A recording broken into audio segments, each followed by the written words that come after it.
it's time for the Uncle Jack Etiquette Minute. You may be wondering, how can I fit in better in Hamlin Village? Well, it's easy. To get along, go along. If someone tells you it's a lovely day, agree with them. Because, of course, it's always a lovely day in Hamlin Village, so don't be afraid of talking to people first. They'll appreciate it. Now, I'm assuming, of course, that you're decently dressed. Clothes make the man, eh? Indeed, naked people have almost no influence at all in society. And don't dress in rags either, or people might think you're a wastrel. Now, what should you do if people are staring at you? Maybe they're asking you if you remember to take your joy. Who cares? Just pop another, and they'll congratulate you and go on about their day. And if things seem to be getting a bit hectic, remember, you can always sit on a bench, relax, and open the Hamlin au Courant. Take a load off. No one will bother you when you're sitting on a bench. Unless you've made them very angry. Well, or, I don't know, watch Jack Worthing on television. He's very good. Well, I'm afraid we've come to the end of our time. Tune in tomorrow for another Etiquette Minute with Jack Worthing. That's me.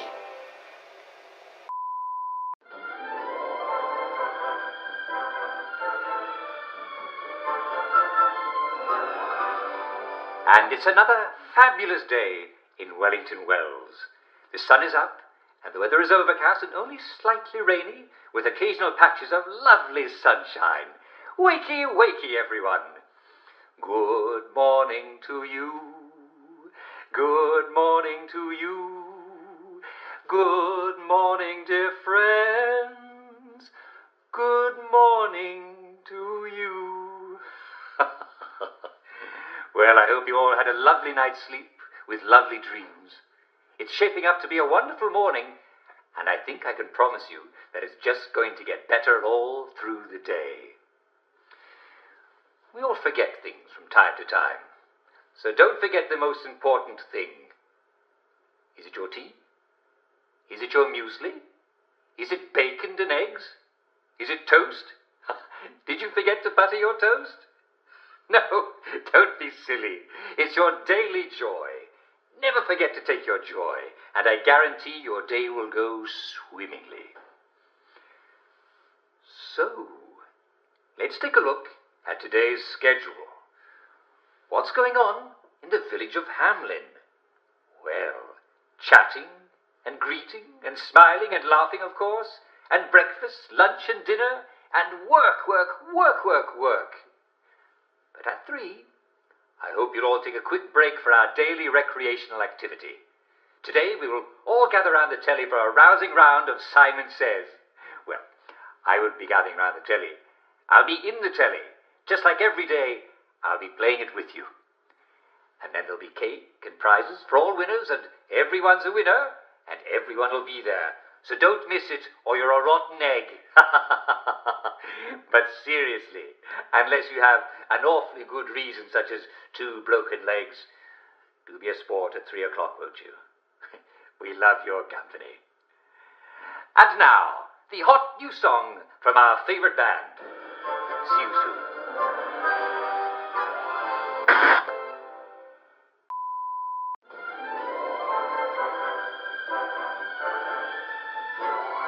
And it's another fabulous day in Wellington Wells. The weather is a bit wet, but that's the lovely thing about English weather. The sun always comes out in the end. So come on out, or you'll miss it. Wakey, wakey, everyone. Good morning to you. Good morning to you. Good morning, dear friends. Good morning to you. I do hope you had a lovely night's sleep and left all the troubles of the day in dreamland. That is, if you have any troubles. Remember what was bothering you yesterday? I certainly hope not. Well, today is going to be even better. Now, we all forget things from time to time, so don't forget the most important thing. Did you leave the stove on? Did you remember to shave? Did you wash your hands? Did you brush your teeth? I hope you did all these things, but they're not the most important thing. And that is, as we all know, did you take your joy today? Never forget to take your joy, and I guarantee your day will go as smooth as velvet. So, let's take a look at today's schedule. What's going on in the village of Hamlin? Well, selling and buying, of course, and wandering hither and thither, and marketing and talking about the weather, and smiling and laughing, of course. I insist on it. But at 3, I hope you'll all take a quick break for our daily recreational activity. Today we'll once again all gather round the telly for a rousing round of Simon Says. Oh, I wish I could join you, good people. Actually, I will join you. I'll be doing it from this chair. I'll be calling the tune, if you will. Just like every day. I'll be your Simon. Except when I'm not. And don't forget, there will be cake and prizes for all winners, and everyone's a winner, and everyone will be there. So don't miss it, or the villagers will break your legs. And then where will you be when Simon says, jump like a frog? Well, you'll be writhing on the ground, won't you? But seriously, unless you have an awfully good reason, such as being recently deceased, do be a sport at 3 o'clock, won't you? We love your company. And now, the brilliant new song from our favourite new band. See you soon.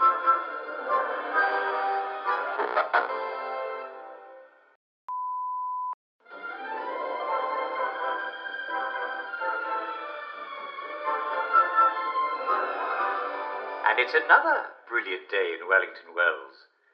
The weather is a little rainy, but I think I can assure you that it's going to dry up to merely a bit overcast. That's the wonderful thing about English weather. You always know you're going to get a little bit of rain, but it's never going to be too cold or too hot. Well, it's not time to hibernate, and you're not a bear, so come on out. Or if you are a bear, then I'm very impressed that you know how to turn on a television set. Wakey, wakey, everyone. Good morning to you. Good morning to you. Good morning, dear friends. Good morning to you. Well, I was up all night fretting. I'm joking. I had a fantastic night's sleep. Actually, I can't remember a single thing about last night. And that's how I like it. How about you? If you're taking your joy, then you shouldn't have any trouble sleeping. And if you missed some, well, what on earth are you waiting for? Get back on your dose. And I think I can promise you your day will go as sweet as a summer breeze. Well, what's going on today in the village of Hamlin? The circus is coming to town! Ha-ha! No, I'm sorry, I fooled you. It's just going to be a regular, wonderful, ordinary, spectacular day. But of course, we'll interrupt the day because, well, we love to do that, with our daily recreational activity. What are we going to do for fun today? Well, how about Simon Says? I love Simon Says, don't you? It's been too long since we've played it, hasn't it? Now, I'm a bit vague about the details. No, really. So, I think we ought to play it today, just to be sure. Well, you can never be too careful. So at 3, gather in front of the telly for a rousing round of Simon Says. No, wait. I didn't say Simon Says gather. No, stop. We're not playing it yet, so you're all right. And don't forget, there will be cake and prizes for all winners, and everyone's a winner, and everyone will be there. So don't miss it, or you'll stick out like a downer. We can't have downers, right? Brilliant. And now, the catchy new song from our favourite new band.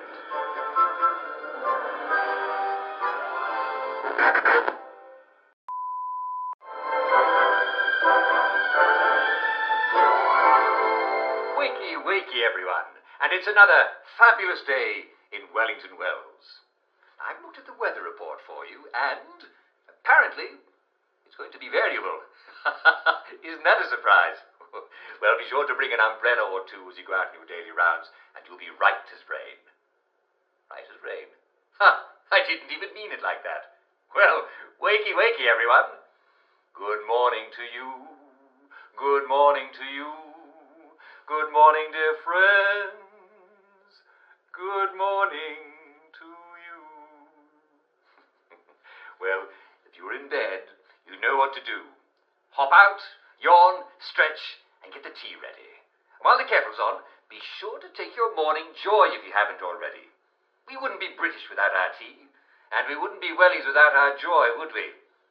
And as you're sipping your tea, be sure to smile at just how lucky we are to be in Wellington Wells, where there are always rainbows after the rain, and the bobbies always smile, and no one ever feels hungry or sad.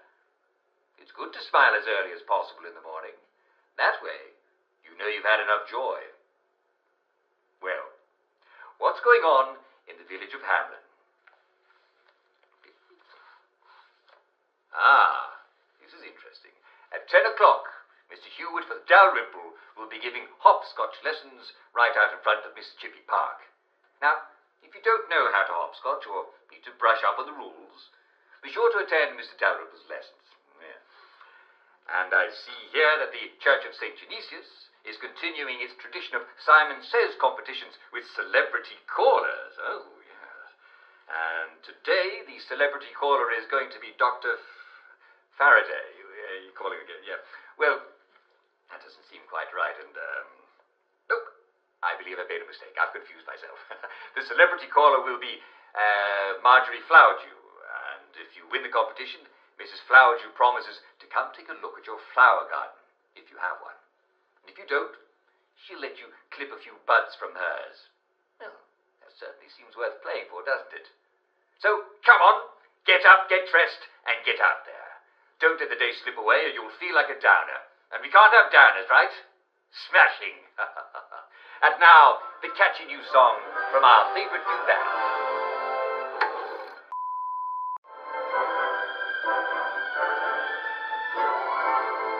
Wakey wakey, everyone. It's another lovely day in Wellington Wells. Now, in case we have any visitors today, here are a few tips that will help you get along with everyone. And the most important one, of course, is don't forget to take your joy. And drink plenty of water, too. Fortunately, there's joy in the water. And eat plenty of nutritious food. And may I be the first to recommend our local delicacy, veal meat. Of course, be very careful to stay away from downers. Fortunately, most of them live in the garden district, and, well, no decent person goes there. It's full of dangerous maniacs and lunatics. If someone's dressed in rags, tell them to go back where they belong, and obey all official signs. They're for your safety and protection. Make friends with your fellow citizens. Talk to them, visit them. Wellies love a friendly guest. And we wellies do love our games. It's important to stay young at heart, so use our playgrounds. Well, after all, if you don't, who on earth will? And obey police officers. They're there to protect you. Remember, they're the only ones who are allowed out at night. Wellington Wells is a delightful place. If you just do like everybody else and you take your joy, you'll have a splendid time. And if you don't, well, one less mouth to feed, eh?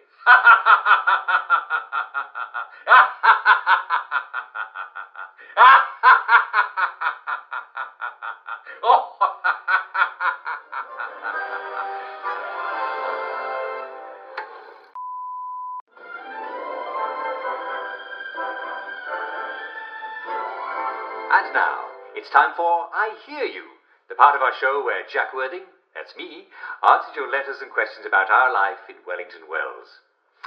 And today's first letter is from Charles Hawtrey of St. James Parade. Dear Uncle Jack, I always get eliminated early in Simon Says. It's so frustrating because I love Simon Says and I don't get to play very much of it before I get confused and I'm out. What can I do? Well, Charles, I'm so glad you care about Simon Says. It's one of my favorite games, as you probably know. In fact, sometimes I wish someone would come and be the announcer so I could come to Hamlin and play Simon Says. Say, what a lovely idea. Why don't you come here and I'll go there? Ah, yes, but that doesn't solve your problem, does it? How can you enjoy Simon Says better? Well, I can't promise you a way to be less confused. After all, a bit of confusion is normal when you're taking your joy, and you don't want to cut down on your joy, do you? No, of course not. Don't be ridiculous. But look, just because you're out doesn't mean you can't keep playing. Just go to the sidelines and keep playing. After all, no one's going to arrest you for continuing to wave your arms around when I say wave your arms around, eh?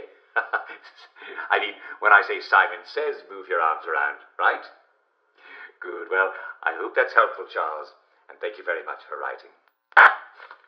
Here's another letter from Mrs. Gillian Overshaw of St. Giles Crescent.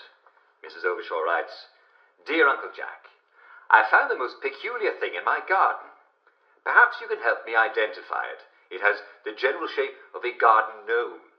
That is, it is short and squat and has a rounded, pointy top, just like a gnome's pointy hat, but is smooth and metal, and nothing is painted on it. What is it? Should I make it into a lamp? If I get the hat off, it would make a perfect umbrella stand. I think I can get the hat off if I heat up the bottom part in the fireplace. What do you think? Oh, well, Mrs. Overshaw, I think what you might have here is an unexploded artillery shell, so no, my dear, I would not particularly recommend heating it up in the fireplace. In fact, I would recommend not touching your garden gnome any further. Especially, do not drop it or drop anything on it. Now, if any of the heroes of the Home Army are listening to this broadcast, and I know some of you are, would you mind dropping by Mrs. Gillian Overshaw's place at 25 St. Giles Crescent and help her in disposing of this rather peculiar garden gnome? Thank you. There's a good chap. Well, this one is from Mrs. Susan Brimble of Northumberland Passage. Dear Mr. Worthing. Oh, Susan. There's no need to be so formal. You can call me Jack, or Uncle Jack. But don't call me Mr. Worthing, because that's my father. And definitely don't call me Mrs. Worthing.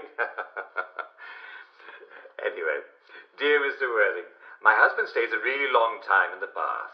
He comes home after work and immediately runs a bath, and he stays in it until it's time for dinner. Sometimes he even stays in there after I tell him it's time for dinner. Last night, I even brought him his dinner in the bath, and he left it there on the side of the sink. What's a wife to do? Well, Susan, or Sue. May I call you Sue? I'd like to think I can call you Sue. Susan, I'm not a doctor. I only play one on TV. But I do know some doctors, and I asked them about your husband. They think your husband might just need a little more joy in his life. He seems to be trying to soak it in through his skin, and, well, that takes a very long time, and it'll turn him into a prune. So please be sure that your husband pops a joy or two when he wakes up, and a joy or two before he goes to bed, and I think you'll be seeing a lot more of them in a considerably drier state. There are very few problems that joy won't make better. All right, Susie? Good. Well, I'm afraid we've come to the end of our time. Tune in again tomorrow for more cheery answers to your questions about your life in Wellington Wells. This is Jack Worthing saying, cheerio, and on with your day. I'll see you soon.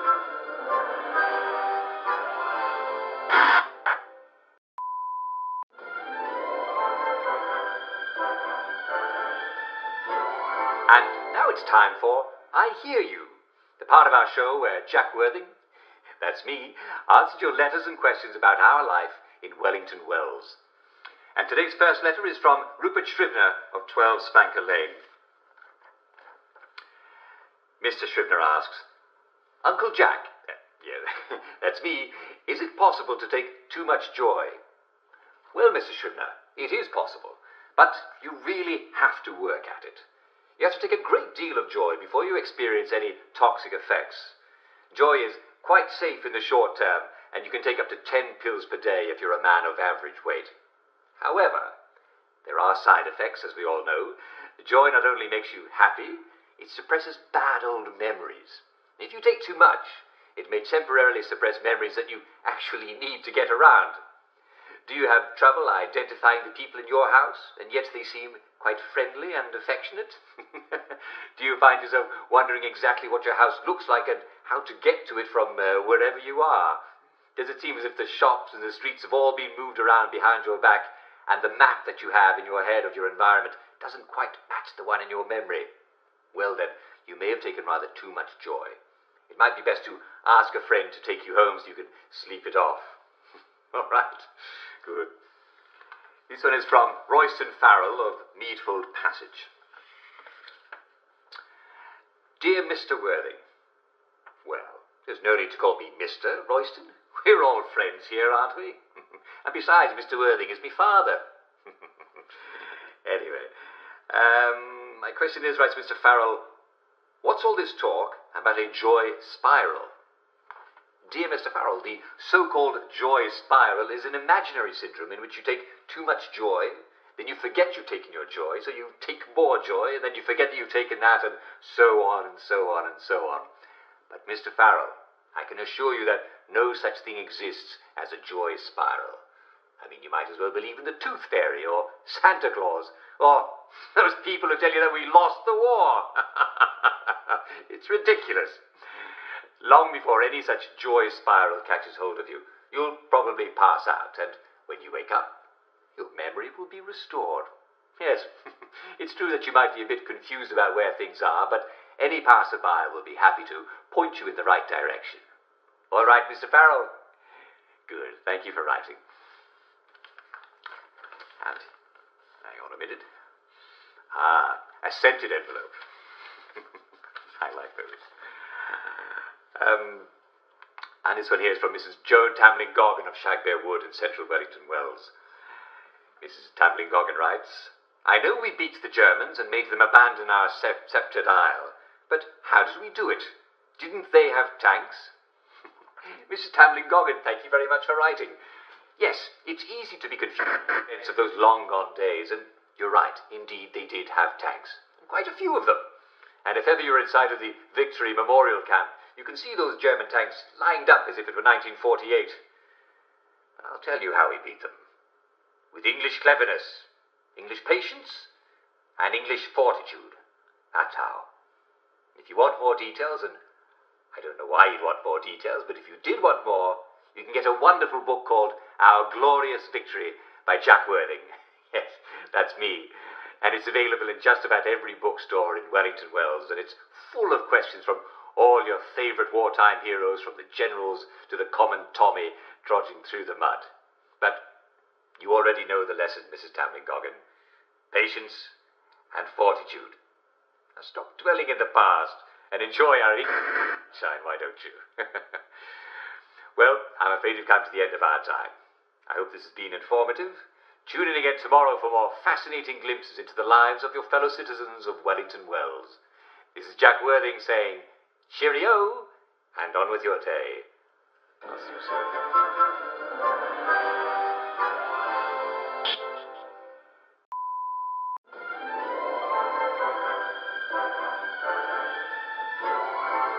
And now it's time for I Hear You, the part of our show where Jack Worthing, that's me, answers your letters and questions about our life in Wellington Wells.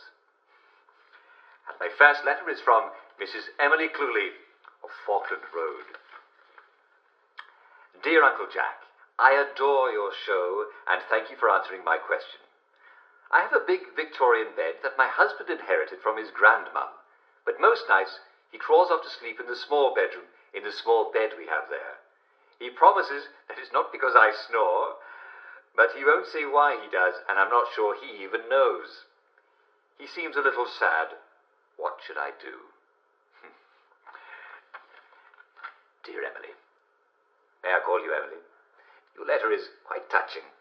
You know the answer, don't you? Yes. You see, if he seems a little sad, there's only one possible answer. He's off his joy of it, isn't he? Yes. You must encourage him to take his pills, even if he seems a bit defiant. Take him to a doctor. There's no sense in sleeping in a rickety little bed in a small room when you can sleep in a proper English bed in a proper master bedroom. And quite frankly, even if you did snore, if he's taking his joy, then he should sleep soundly regardless. Just make sure he falls asleep before you do, and you both should be fine. Thank you for writing, Emily, and do keep me posted about your progress. Well, that's a bit of a dreary letter, wasn't it? I'm sorry. Forget I read it, will you? Let's take a look at another one, shall we? This one is from Mrs. Purdy Robbins Handley of Oldfield Park. Dear Uncle Jack, my husband won't take off his happy face at home. He won't even take it off in bed. He's that healthy. He says he has nightmares if he takes it off, but it's a little, but it's a little creepy in it. She actually wrote in it. And she says, I mean, he could be anyone. Well, Purdy, are you sure he actually is your husband? Well, you can't be too careful these days, can you? No, but seriously, Purdy, we do what it takes to stay happy, don't we? And the happy mask is scientifically sculpted to keep you happy. You see, when your facial muscles are shaped in a smile, well, you can't help feeling happy. Now, normally, I would suggest he take more joy. But some people do have a slight intolerance to joy. Now, if your husband is one of these people, he may just be doing what he needs in order to keep himself up. Certainly, if he's having nightmares without his happy face, well, why on earth should he sleep without it, when he can sleep with it and not have nightmares? So, come on, have a little conjugal consideration and appreciate his good qualities. Assuming he is, after all, not an imposter. Thank you for writing, Purdy. This one is from Poppy Findlay of Twerton Manor. Dear Uncle Jack, I have a lovely row of tulips in front of my house. I should say, I used to have, because they're half gone, and I found a great big pile of tulip tops in the rubbish. Has some animal come and eaten half my tulip bulbs? Is it a badger? How can I catch it and eat it? Well, Poppy, I'm sorry to tell you it's extremely unlikely that you have a badger, given that the tulip tops were placed in the rubbish. I think that you might actually be dealing with a hungry human. Did you know that you can eat tulip bulbs? Yes. Actually, there's a fabulous and hilarious story from the Dutch tulip mania of the 1600s. See, there was this sailor who visited a friend of his, and he saw an onion on his table, and he ate it. Now, it turned out to be a rare tulip bulb worth hundreds of guineas. And he ate it. Can you imagine the kerfuffle that he heard? Well, I hope he enjoyed it. Actually, there's no word what happened to the sailor, but I bet he took the next ship out. Hope he wasn't hanged. Yes. Anyway, do you by chance happen to live near the garden district? Sometimes the unfortunate souls who live near there come into the village, and, well, it wouldn't surprise me at all if it was them that ate your tulip bulbs. But I doubt there's anything you could do about it, except watch your remaining flowers and call the police if you see anyone near them. In the meantime, if you could eat tulip bulbs, you could probably eat the tops too with a bit of cooking. Well, it couldn't hurt anyway, eh? Well, I'm afraid we've come to the end of our time. Tune in again next time, when I hope you'll join us and we'll answer all your questions about life in Wellington Wells. I'll see you soon.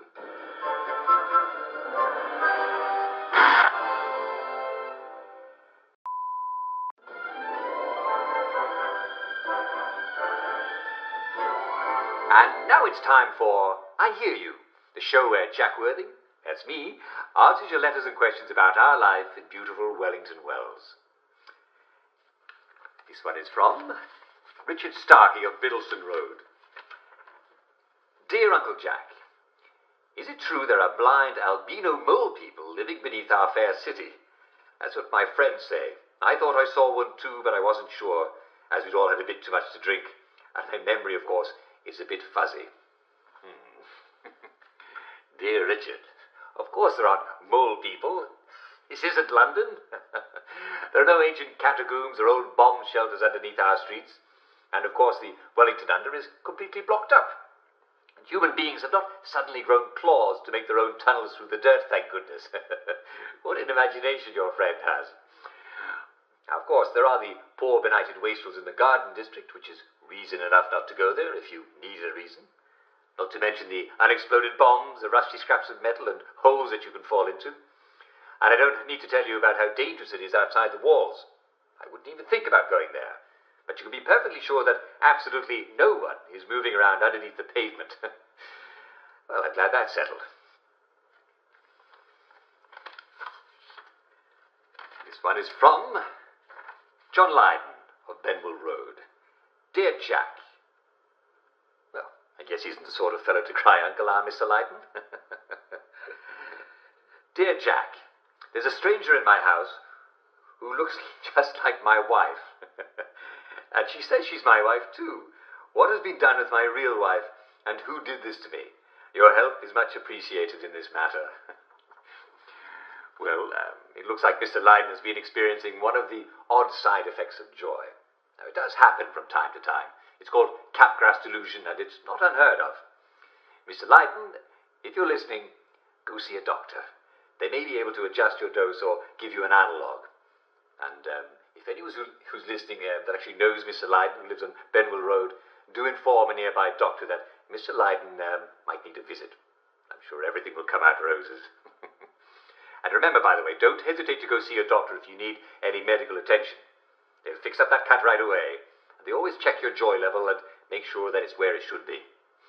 Good.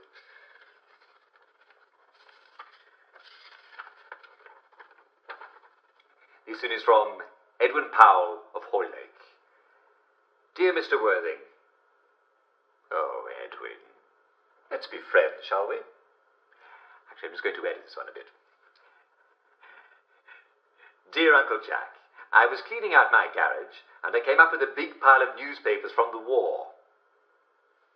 Yes, well, I'm not going to read the rest of this letter, because I know exactly what you should do.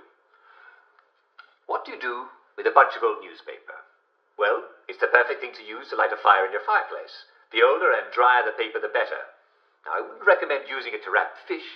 First of all, because, well, I haven't seen a fish in years, and second, because you're not a fish shop. And third of all, the paper does get a bit crumbly, and you don't want that on your food, so just burn it all up on a cold night, and you'll be glad you did. Yes, what a strange bunch of letters we have today. I wonder if we ought to quit while we're ahead. All right, we'll give it one more go, shall we?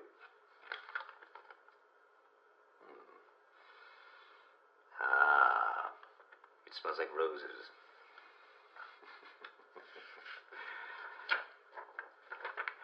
Dear Uncle Jack. Yes, I forgot to mention who it's from. This is take another whiff. Yeah, it's definitely rose. I wasn't mistaken. It's from Susan Jane Ballion of Chislehurst Vicarage. And she writes, Dear Uncle Jack, I keep getting lost in my own neighborhood. I've lived there all my life, but lately it seems like they're moving the buildings around on me. It's most disconcerting. I'm not old or anything, and I haven't been hit on the head, at least not that I remember. They're not actually moving the buildings, are they? That's what she asked. Dear Susie, may I call you Susie? I think it suits you. Dear Susie, I'm glad to say that you clearly are taking your joy. Joy is what helps us forget the past and move into the radiant future. And getting lost is just a mild side effect. Fortunately, there's an easy solution. Carry a map. Actually, in fact, carry one in each pocket. That way you don't have to remember which pocket your map is in. You know, I'm so delighted when I can so easily help a listener. And here we are. Yes, I'm afraid we've come to the end of our time. Tune in again tomorrow for more advice and news from our listeners and watchers. This is Jack Worthing saying cheerio, and on with your day. See you soon.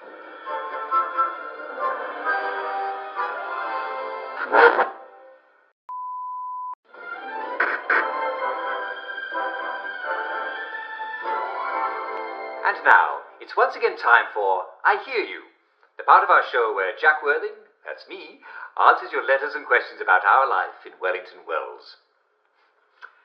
Let's see what Rosalie Millie Scott has to say. Wait a second. Do I detect a hint of roses? Oh, Rosalie. If this is a love letter, it's going to be very embarrassing when I read it out in the air. Dear Uncle Jack. Well, that's better, isn't it? Whose uncle are you? Are you my uncle? I don't remember having an uncle. Dear Rosalie, oh, how I wish I were your uncle, because you seem like a lovely girl. But I'm not biologically anybody's uncle. I just feel like I'm an uncle, and many of your fellow viewers feel like I'm their uncle too. So it just sort of grew like dandelions. And you know how difficult it is to uproot dandelions. They just keep growing back, which is lovely because you can eat them. Did you know that? But I digress. The way uncles do, eh?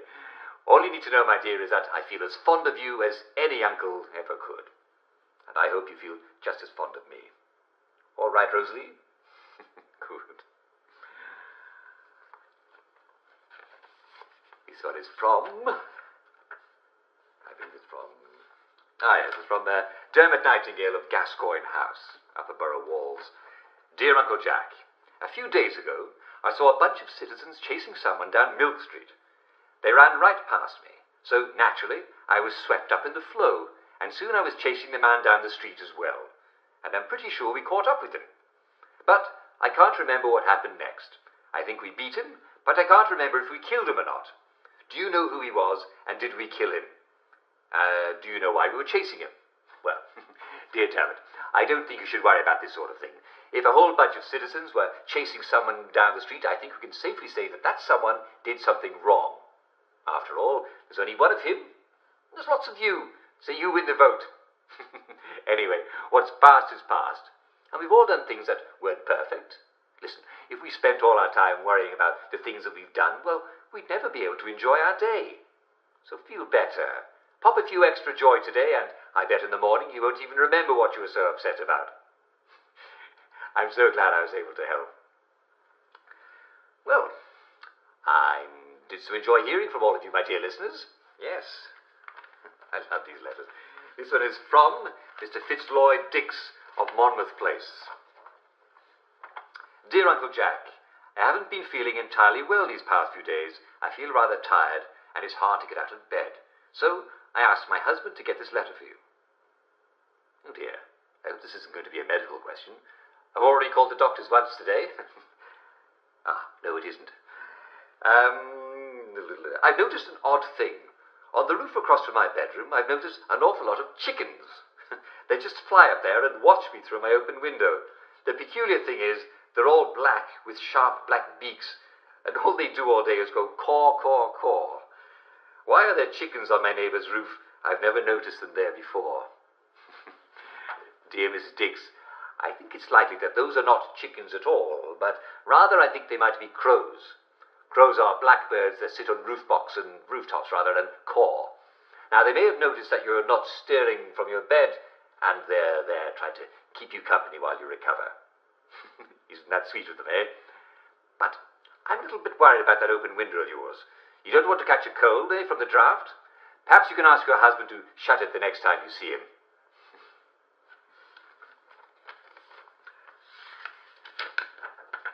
And this one is from Cedric Tullett of Oldfield Park. Dear Uncle Jack, this morning I was cleaning up my house, and I came across a box of military medals. I'm pretty sure they're my military medals because my father was never in the war because he had a bit of a limp. So they must be mine. I'd like to know what they're for. All I remember during the war was retreating and then the surrender. And then we all took off our uniforms, and that's all I can remember. So how could I have even won one medal? Well, thank you for the very poignant questions, Mr. Tullett. And I, for one, salute you during your service during the war, sir. And I think I can assure you that the next war will be a string of English victories like you've never even imagined. After all, as we all know, the English always win in the end. Good. And I'm afraid we've come to the end of our time. I do hope that you found these letters not only interesting, but useful to you in your own life. Do keep those letters coming. In fact, with Victory Day coming up, please let me know how you're planning to spend the holiday, and the reader with the most amazing plans shall win a prize. Tune in again tomorrow for more cheery answers to your questions about your life in Wellington Wells. This is Jack Worthing saying, cheerio, and on with your day. I'll see you soon.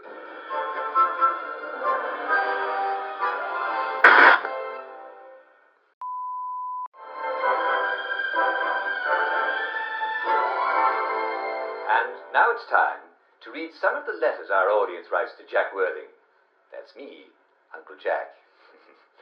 First we have Mrs. H.K. Chesterfield of Purloins Drive, Maidenhome. And she writes, sometimes when I look out at my window at the garden district at night, I think I see fires. I assumed it was the bobbies keeping themselves warm, but once I saw a whole lot of fires out on Wednesday's Hill. They're not having some sort of police convention, are they? And I swear I could hear chanting. Well, Mrs. Chesterfield, I shouldn't worry. Sometimes, you know, the moon reflects in the windows, and then if there's a wind knocking against that window, it can create a sort of flicker effect. Now, my guess is that your curtain rod has fallen down. If you just fix up your curtain rod and draw the blinds close at night, you will find you're no longer worrying about fires in the garden district. Instead, you'll think about how cozy we all are in our houses at night. And now... yes, let's go to this chap. Mr. Nigel Hickenbotham of Bellis Road, St. George. And he writes, "How long can this go on?" Well, that's odd, isn't it? That's all he wrote. There's another side. It continues, "How long has this been going on?" Well, that's a rather strange one, isn't it? Do you know, I think this must be some sort of riddle. Yes, and if it is a riddle and one of you clever clogs have a clever answer, please drop a note to Jack Worthing, that's me, at the broadcast tower, and, I'll be sure to let everyone else know it. I almost forgot. It's time for the secret word of the day. I'm going to say a word, and ladies, if you can get a bobby to say that word, you're allowed to kiss them. But you're not allowed to say that word to them, because that would be cheating. All right? The secret word of the day is epistemology. Now, it will help you to know that epistemology is the study of how we know things. All right? Well, good luck, ladies. And remember, no telling them the word first. I'm afraid we've come to the end of our time. Tune in later for more Uncle Jack.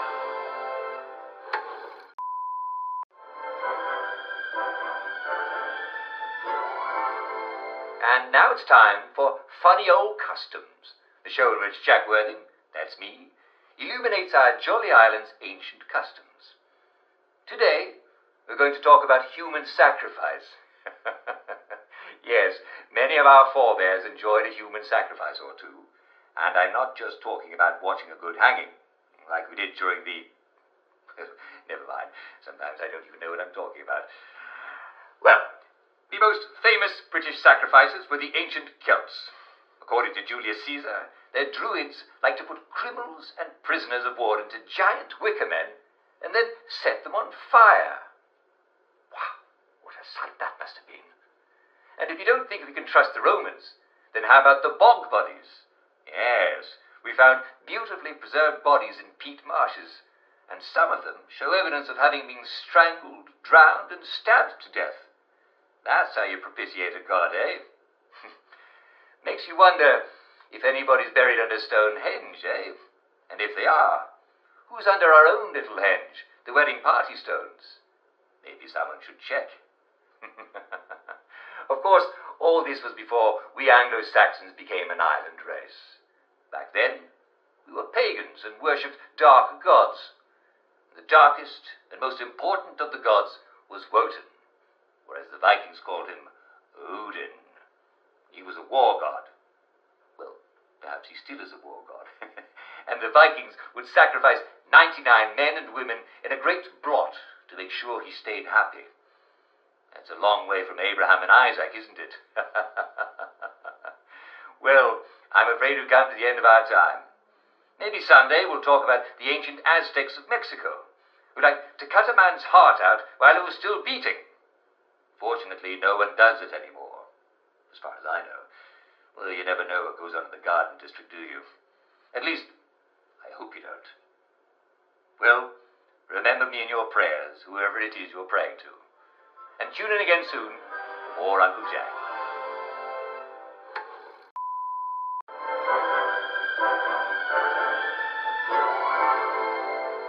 And now it's time for Funny English Customs, the show in which Jack Worthing, that's me, illuminates our jolly island's ancient customs.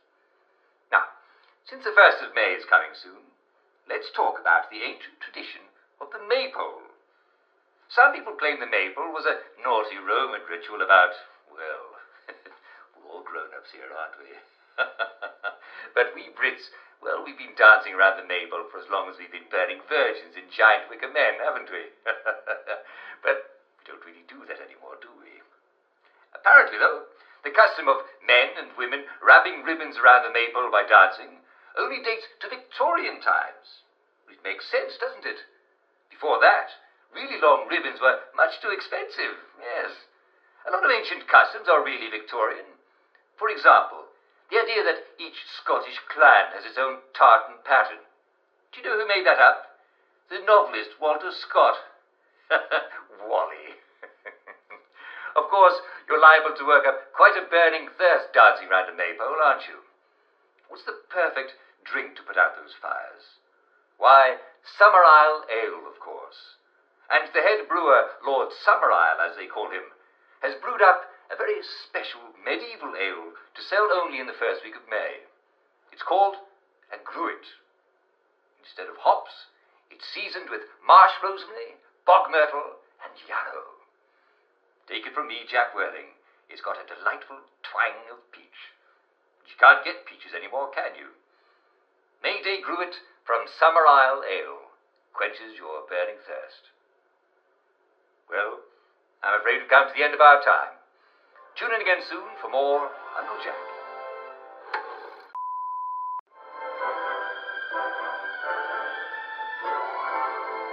Welcome to Strange Foreign Customs, the show where Jack Worthing, that's me, tells you all about the bizarre and ridiculous things people do in other countries. Let's start with Thorroblot. It's an Icelandic festival where you eat disgusting food. Yes, pressed pickled ram testicles, seal flippers, whale blubber, and my favourite, fermented shark. You must be wondering, how do you go around preparing that? Well, you see, you let it rot in the sand for a few months until it's not poisonous anymore, mostly, and then it smells like pneumonia. And then you hang it up to dry until it's chewy. Now, I don't care how starving I am. I'm not going to eat rotten shark, thank you very much. Of course, everyone knows Santa brings presents. But what happens to the men and women who've been naughty? Coal in their socks, right? Actually, I'd love some coal in a cold night. But in Czechoslovakia, they get a visit from the terrifying Krampus. He carts off evil people to be eaten. Do I have your attention now? Now, I know you've all been good this year, and if you haven't, well, I don't want to hear about it. But wouldn't it be fun to dress up as a Krampus and scare wicked people?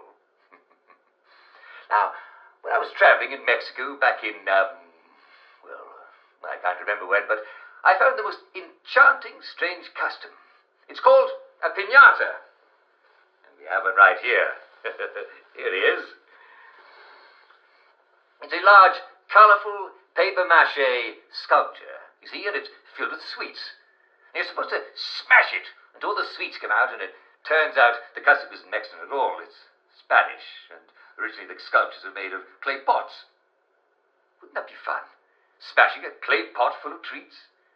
You know, it's sort of the reverse of what you do with downers. Smash them until you can get the joy into them. Well, I'm afraid we've come to the end of our time. Tune in again soon for more Uncle Jack.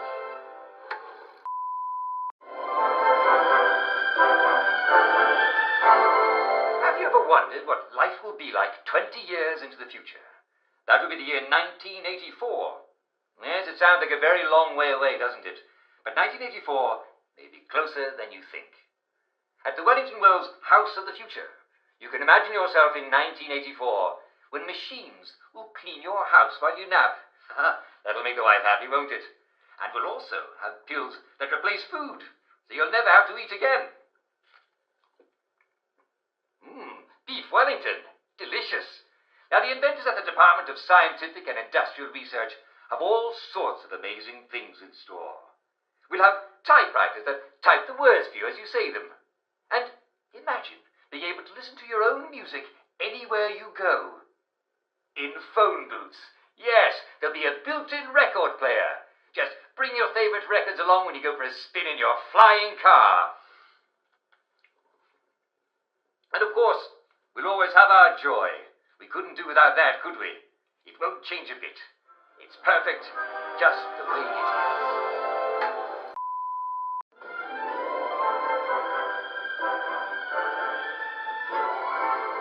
Every now and then, you might see someone who seems to be sleeping on the path or even in the middle of the road. Now, we all know that the middle of the road is not the most comfortable place to sleep, and it's rather inconvenient for the rest of us. We might trip on them. So, what's going on? Well, the first thing to find out is if they're sleeping or if they're just lying there. Are their eyes open? If you shake them, do they make sounds? Let's suppose their eyes are open and they seem responsive to you. There's a possibility that they're feeling too sad to get up. In that case, you're dealing with a downer. And we all know what to do with a downer, don't we? Offer them joy. If they won't take it, round up a few people near you and make sure they take it. If their eyes are closed but they seem responsive, then they may be sick. It's probably best to prop them up in a building and let a doctor know. You don't want to spend too much time with a sick person. You might get sick too, and doctors know just what to do with sick people after all, and you don't. But what to do if they don't respond? It's possible that they've passed on. Now, there's no need for you to deal with a dead body on the street. The authorities are fully capable of dealing with any deceased citizens and will properly dispose of their remains. And what you should definitely not do is stand there gawping. You don't want to draw a crowd, and it's not healthy to stare at a dead body. It might bring you down. So just leave the body there and move on. And if you see a lot of people walking past someone in the middle of the street, well, you can safely trust that they've already realized there's nothing further they can do for that person. Just pretend that the person in the street is not there. Sooner or later they won't be. Take it from me, Uncle Jack. What's done is done, and it's best if we all move on. You'll be glad you did.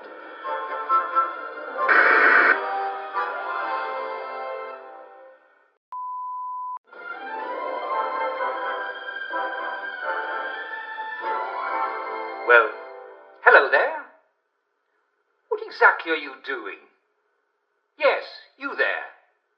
This is Uncle Jack talking directly to you. Are you where you belong right now? And are you supposed to be doing that? These are very important questions for all of us. As patriotic citizens of Wellington Wells, it's not enough to just look out for yourself. We all have to look out for each other. And that means asking ourselves these questions every day. Are we where we're supposed to be? Are we doing what we're supposed to be doing? For if we're all doing our duty, will we preserve and thrive into the future? You never can be too careful. Take it from me, Jack Worthing. Stay where you belong and do what you should be doing, and you never have to worry.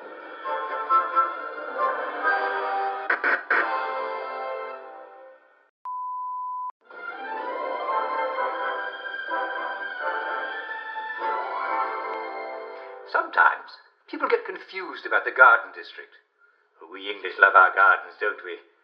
And from the painted road we call home, it can look like the unrenovated areas of Wellington Wells are abloom with wildflowers. But you can never be too careful. The garden district is abloom with mortal dangers as well. Hungry wastrels and depressing downers prowl the land.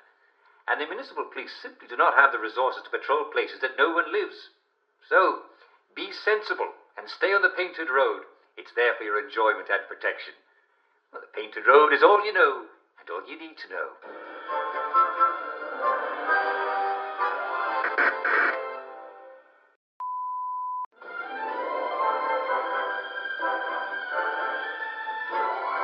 Having trouble sleeping? Think it might be nice to take a walk down your street and take in the moon and stars? Well, get yourself into your kitchen and warm up a cup of milk and go take a look at the moon and the stars out of your window. It's not a bright idea to go out at night. Who knows what could happen in the fog? You could trip and hurt yourself. You could fall in a hole. Foggy Jack might get you.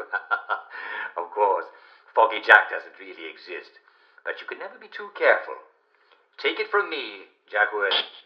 Stay inside until dawn and greet the bright new day. You'll be glad you did.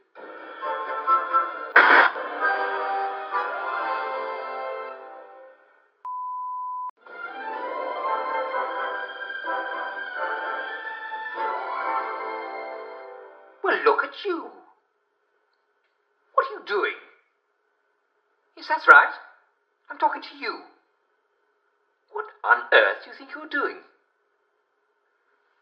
Are you where you should be? Are you doing what you should be doing? Of course you are. Let's face it, there's nowhere we'd rather be and nothing we'd rather be doing than living our lives here and now in Wellington Wells, eh?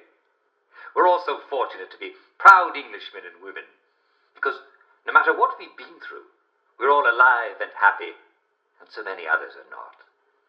I just want you to meditate on that essential fact of our existence. This is Uncle Jack saying, it's easy to smile when you've so much to be thankful for, but just because it's easy doesn't mean that it's not true.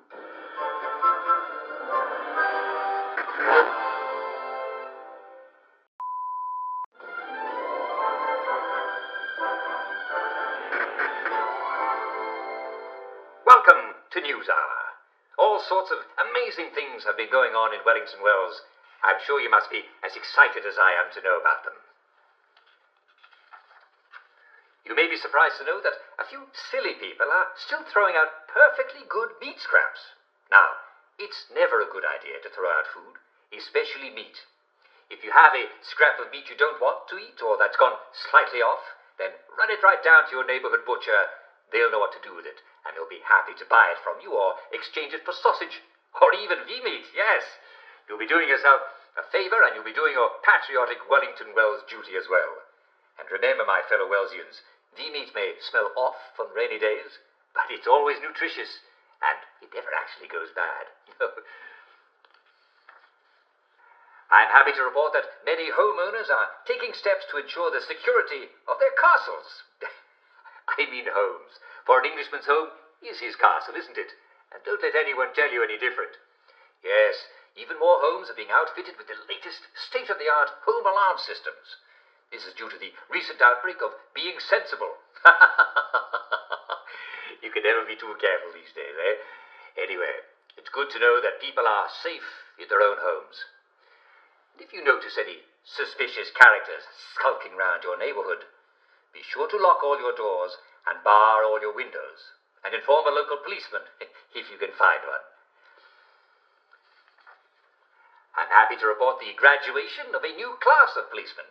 And don't be surprised if you look up and see a new face under those blue custodian helmets. There'll be quite a bit more of them around, so honest, sensible citizens should feel even safer on our streets. Some of you may be wondering why so many shops are closed. There's nothing to worry about at all. Many shopkeepers are taking advantage of the lull in purchases to make much-needed repairs to their establishments. Or they are simply going on holiday. Don't be afraid to use this opportunity to try a new place. Many shopkeepers are still open for business and would love to see your smiling face. Yes, and variety is the spice of life. You may be wondering about the yellow powder currently coating our streets. Is it a particularly imaginative attempt at making our city even more colourful? Shall we expect blue powder and red powder in the next few days? Will there be rainbow-coloured dust devils? Well, no one can make predictions, especially about the future. But I can assure you there's nothing to worry about. The dust clouds have now dispersed. There should be no more powder falls. I will suggest, though, that for the next few days, if you eat any wild plants, you ought to watch them very carefully. If your water's working, or at least sponge them off until you can see no more powder on their leaves. It's also a very good idea to stick to piped water and any sealed supplies that you may have, at least until the sulfur powder has washed away into the sewer system. Again, nothing to be concerned about, but do be careful to take a few precautions and keep tuned to good old Jack Worthing, that's me, for further updates. Ah, yes. I'm happy to inform you that the shipment of tainted vegetables has been completely removed from our streets. If you hadn't heard, there had been an unfortunate outbreak of botulism in the vegetables at your local greengrocer. But there's no need to worry. You won't find a single vegetable for sale in Wellington Wells. Yes, what about my stew, you may ask? Well, not to worry. The authorities are looking into providing vegetables from new sources, and I should have more about that for you in the upcoming days. And I'm afraid we've come to the end of our time. Tune in again tomorrow for more timely, informative, and cheery news of Wellington Wells. This is Jack Worthing saying goodbye, and on with your day. See you soon.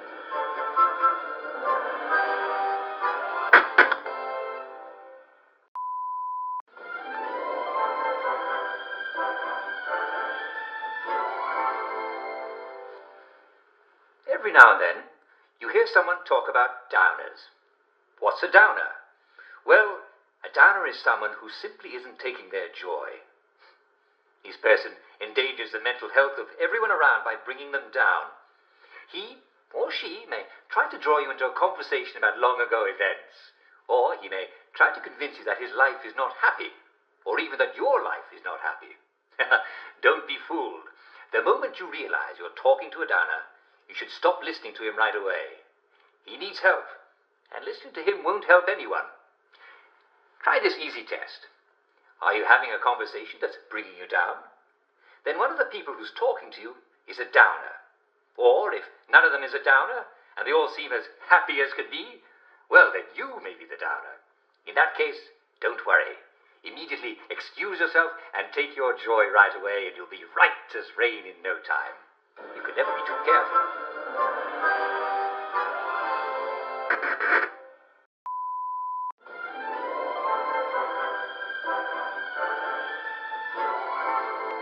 Everyone is talking about the shocking thing that happened yesterday. You know what I'm talking about. I have it on good authority that it was not at all what you might have thought it was. And in any event, the responsible parties are taking steps to make sure it never happens again. In the meantime, keep calm and carry on. And don't forget to take your joy. And the weather report is, rain, rain, go away, come back again some other day. Remember, gentlemen, while rainwater goes down smooth in a whiskey, it does not contain joy. So, if you like to collect rainwater for tempering your constitutional, please remember to adjust your dose accordingly. And the weather is delightfully sunny, inside and out. Who doesn't love an English spring? I expect to see nothing but smiles out there. In fact, anything but smiles out there is strictly forbidden. Also, extremely unlikely, unless someone's happy face falls off. Can you imagine that? Better make sure it's not you.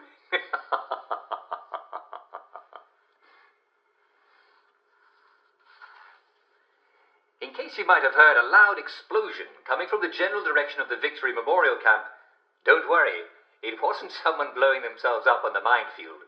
It was merely the members of the Home Army testing their ordnance. Mortar shells apparently don't last forever, and there's nothing more frustrating than dropping a shell on the enemy and it turning out to be a dud. So they must regularly test their supplies. That's all it was. No fatalities at all, and no worries.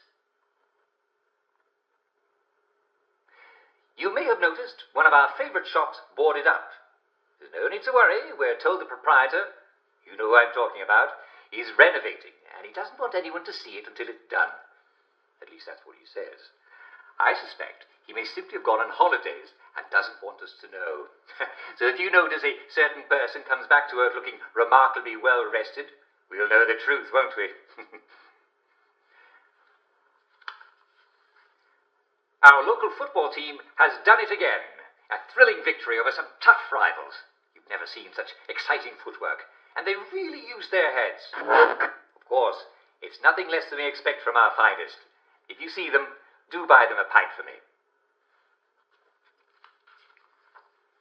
I'm sorry to say tomorrow's cricket match has been postponed due to uncertain weather. You can't very well play cricket in a typhoon, so we'll let you know the revised schedule as soon as we receive the details. In Hamlin, our favourite butcher shop has a very special today. Is it pork chops? Is it pepperoni? Is it filet mignon? Is it roast chicken? Or is it just several cases of fresh, delicious V-meat? Now that I've got your mouth watering, well, I'm not going to tell you what it is. You'll have to go visit yourself. And do give your favourite butcher my regards, because no one slices like he does. There has been some confusion about the pass required to enter the city centre of Wellington Wells. To obtain your pass, you simply need to present yourself in person with a recent photograph and a typed explanation of your purpose at the Department of Public Order. Simple, isn't it? That's all you have to do. The department is located at 5 Wapping Road, near the corner of Bath Street, in the centre of Wellington Wells. I hope that clarifies everything. There has been some excitement at the Victory Memorial Camp. an unauthorized person was intercepted attempting to plant tulips around the chain link fence. Fortunately, she set off all the alarms and was quickly apprehended. Imagine how alarming it would have been if she'd not been caught. Kaboom! Yes. Now, the leadership of the Home Army hastens to remind the public that the Victory Camp and the surrounding relics of our heroic resistance have been preserved in its immediate post-victory state. That means unmarked minefields and unexploded ordnance every which way. She could have got herself blown up. So don't be a tourist fatality. No one except members of the Home Army in good standing has any purpose in the memorial camp.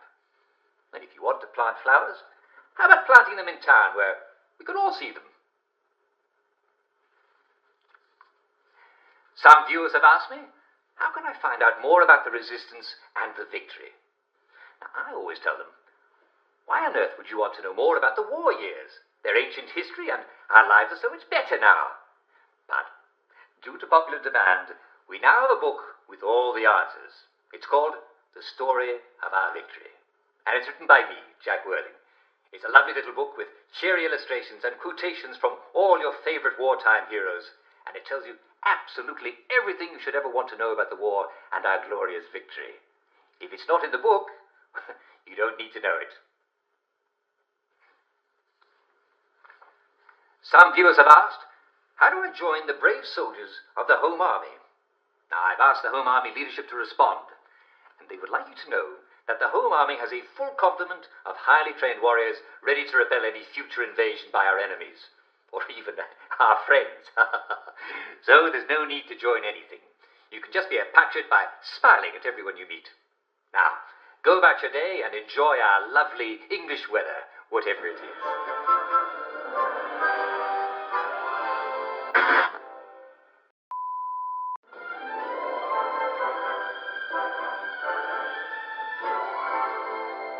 What do you do if you're with a downer? Well, if it's you, then just excuse yourself and take your joy right away. You'll be as right as rain in no time. But what if it's not you? Well, the first thing to do is ask the downer, have you had enough joy today? Most sensible people will realize they've forgotten their morning joy. After all, forgetfulness can happen to any of us. In fact, it's a sign you're taking your joy. So remind them and they'll take their joy right away and, yes, problem solved. But what if the person won't take his joy? Well then, you need to step up and do your patriotic duty to your fellow citizen of Wellington Wells. If you can see a policeman or a doctor, simply notify them that there's a downer in the area, and yes, they'll take care of the rest. After all, it's their job. But if there are no authorities, you may need to take action yourself.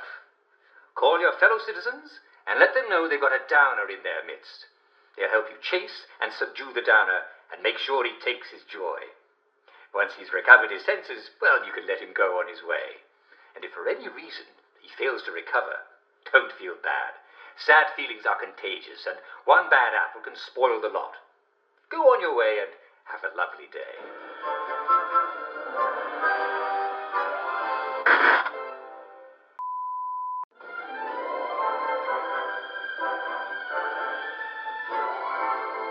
And now, it's time for our daily recreational activity, to show where you're the star. Come on, everybody. It's time for everyone to gather in front of the telly. And if you're inside, be sure to go and find a telly outside. This game is much more fun to play in a crowd. Today, we're going to be playing Simon Says. Are you ready to play? Okay, begin. I didn't say Simon Says, I got you already. Now, you all know the rules, don't you? I'm going to tell you to do something, but if I don't say Simon Says, you don't do it. And if I do say Simon Says, you do it. Okay? Ready? Is everybody ready? You there. Are you ready? Oh, come on, don't be shy. You know you want to. Of course you do. There's a good lad. Everybody give him a hand. No, wait a minute. I didn't say Simon Says. Okay. Simon Says, begin. All right. Simon Says, put your hands on your head. Simon Says, touch your feet. Simon Says, never mind. Clap your hands. Yes, you there. You're out. Yeah, and you too. You're out. Go on. Out you go. Good. I didn't say Simon Says, but you got out, so yes, you're out. You have to be very careful. All right. Simon Says, lift your right knee. Simon Says, lift your left knee. Lift both your knees. And if you're on the floor, well, you didn't wait for Simon, did you? Did you know that Simon Says was invented in 1266 when Simon de Montfort had control of King Henry III? And no matter what King Henry ordered, it didn't matter until Simon Says. Clap your hands. Oh, I did say Simon Says, you see. I just said it as part of another sentence, so yes, you and you're out. Simon Says you're out. Well, you're all doing brilliantly. Isn't this fun, eh? I think it's great fun. Simon Says, have fun. Brilliant.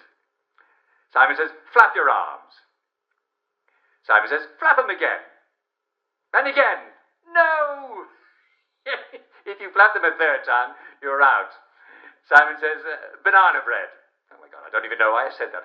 I don't even know what it means. Simon Says, jump. Simon Says, skip in place. Simon Says, patty cake. Simon Says, jump again. Simon Says, kick. Clap. Simon Says, flap. Clap. Flap. Simon Says, jump. Simon Says, spin. Simon Says, put your hands on your hips. Simon Says, put your head on your knees. Simon Says, put your head on your hands. Put your hands on your hips. Simon Says, jump. No, I didn't say Simon Says. So you there, listen carefully. I didn't say Simon Says. You must listen to me very carefully or you'll be out. Please extinguish all cigarettes. I'm just kidding. Who has cigarettes anymore? And if you do, Simon Says, give me one. Simon Says, scratch your head. Simon Says, shout. Wow, very good. That was brilliant. Run in circles. I didn't say Simon Says. Simon Says, ignore my next command. Simon Says, fall on the ground. Simon Says, don't jump. Jump. Don't jump. Simon Says, jump. Sing Rule Britannia. You all have very lovely singing voices, but I didn't say Simon Says. Simon Says, fall down. Get up. Simon Says, roll over. Simon Says, stand up. Yes, brilliant. That was terrific. It was really very, very good. And I hope all of you had a fantastic time. I trust you all brought cake because I did promise cake and I hate to be a liar. Well, the game is over. Simon Says, spin. Simon Says, now the game is over. Simon Says, I hope you enjoyed yourselves. And I'm afraid we've come to the end of our time. Tune in again next time for another rousing daily recreational activity. Thank you all for playing. I'll see you soon.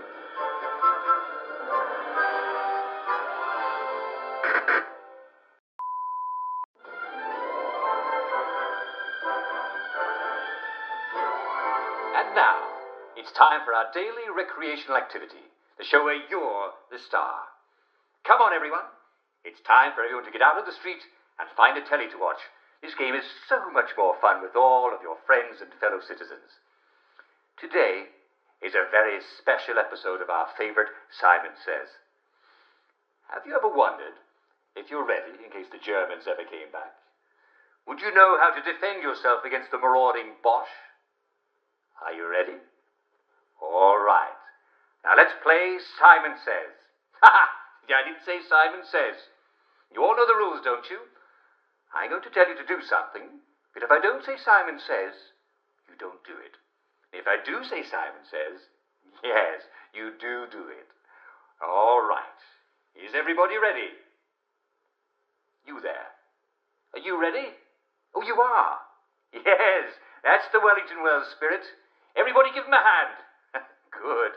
No. I didn't say Simon Says. All right then. Now what I want everyone to get themselves a weapon. cricket, bat, or a crowbar, anything like that. And if all you have is a banana, well, that's fine. Actually, if you do have a banana, just drop it here at the station and I'll swap you for it for a slightly used mallet.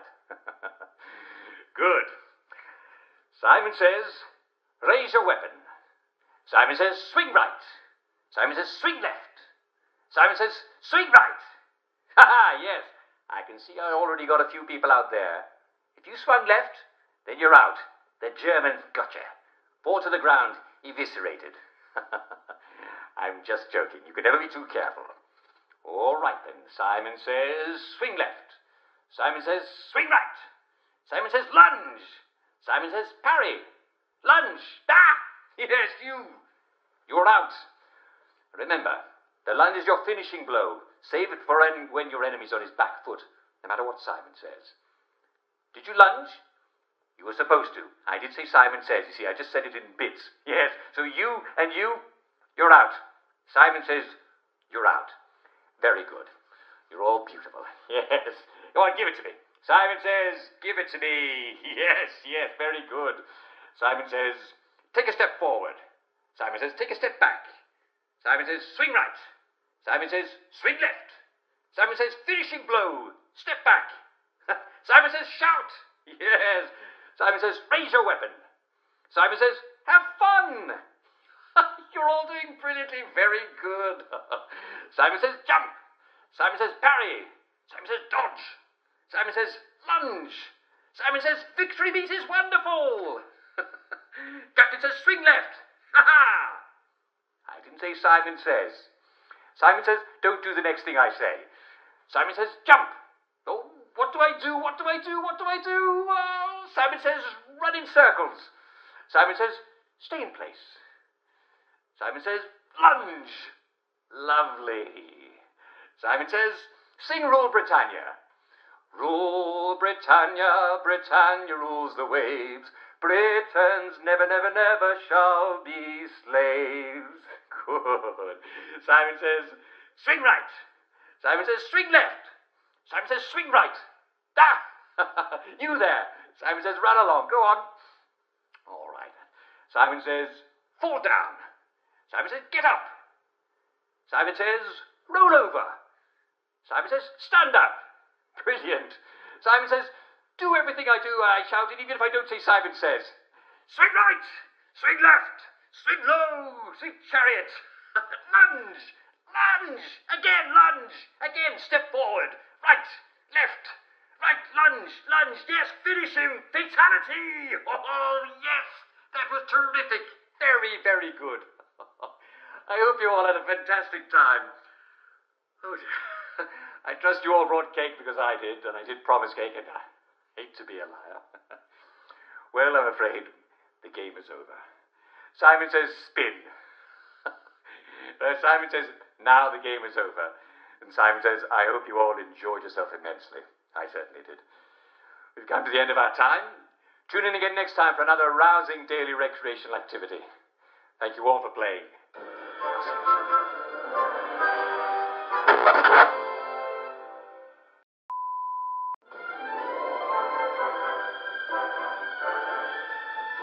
And welcome to today's edition of Well, Well, Well, the show where we talk about how to be your physical best.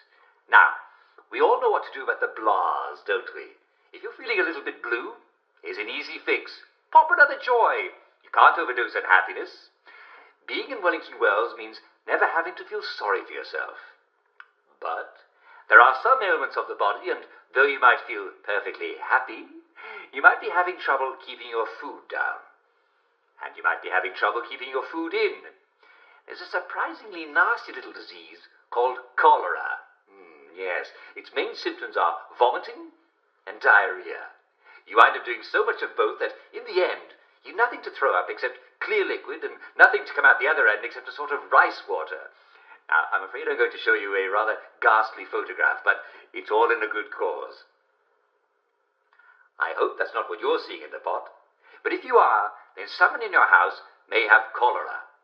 Now, cholera is a bit dangerous, but it has a very simple treatment. In the past, you see, we all used to take all sorts of pills for it. But it turns out that the most important thing is to drink lots and lots of water. Yes, you can lose 10 to 20 quarts of fluid a day from cholera. In fact, people with cholera can wind up with wrinkled hands like they spent too long in the tub. The cure for that is easy. Drink like a fish. Don't be afraid to drink 10 to 20 quarts of water per day. Ideally, of course, you'll mix half a teaspoon of salt, 6 teaspoons of sugar, and a little bit of mashed banana in each quart of water. But if you don't have sugar or banana, and who does, the salt's important too. And here's where you may need a bit of help. If you're drinking that much water, you don't need to take any additional joy pills, and you may find yourself forgetting a thing or two. Now, if there are other people in your household, please make sure that they know not to let you take any more joy pills for a while, and to make sure you keep drinking lots and lots of water. Now, how do you ensure that you don't get cholera? Well, be sure to only drink pure water. Now, there's absolutely no truth to any rumour that the water in Wellington Wells is contaminated by bacteria. However, you can never be too careful. So, if you can, if anyone in your street is having a lot of tummy trouble, you should boil all water, especially if it's been exceptionally rainy. I mean, not your ordinary wonderful English rain, but severe thunderstorms. If your gas isn't working, just filtering your water through a cloth is quite helpful in reducing the bacteria in the water. Why don't you just go down the pub? The beer is definitely safe to drink. And if you're caring for someone with a lot of tummy trouble, be sure to wash your hands lots. And if you can, get some bleach. Be sure to bleach the bed sheets. It's a very good idea. And if you can't, well, then hanging them out on a sunny day until they're quite warm and dry will work wonders, because nothing disinfects like sunlight. If you have any questions, don't hesitate to ask a doctor. You know doctors, they're always looking out for you. And remember, no matter what you do, make sure you're taking enough joy. There's no excuse anymore for feeling bad. You don't have to.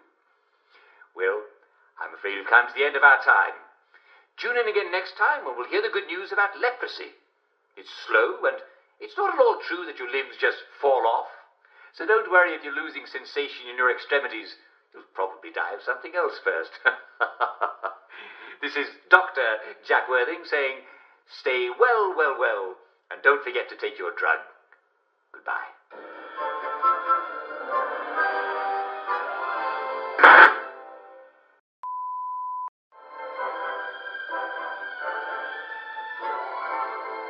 Welcome to today's edition of Well, Well, Well, the show where we talk about how to be your physical best.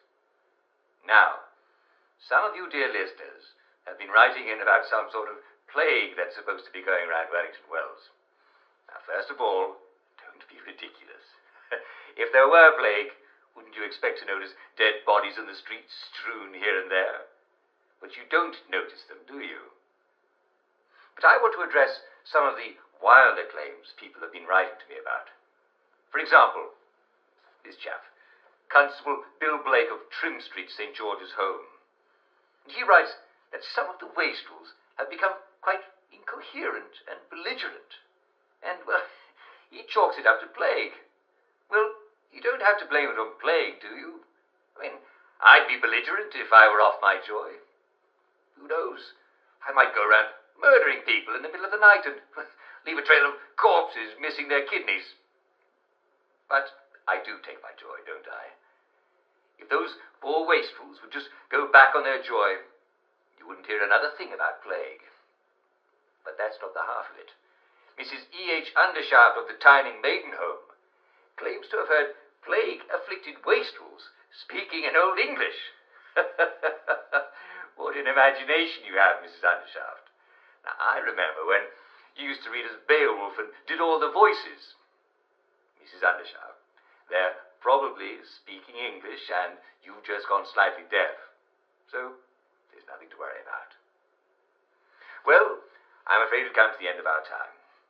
Tune in again next week when we talk about scurvy. If your teeth are falling out, not to worry. You're in fine British seafaring tradition. This is Dr. Jack Worthing, and remember to stay well, well, well.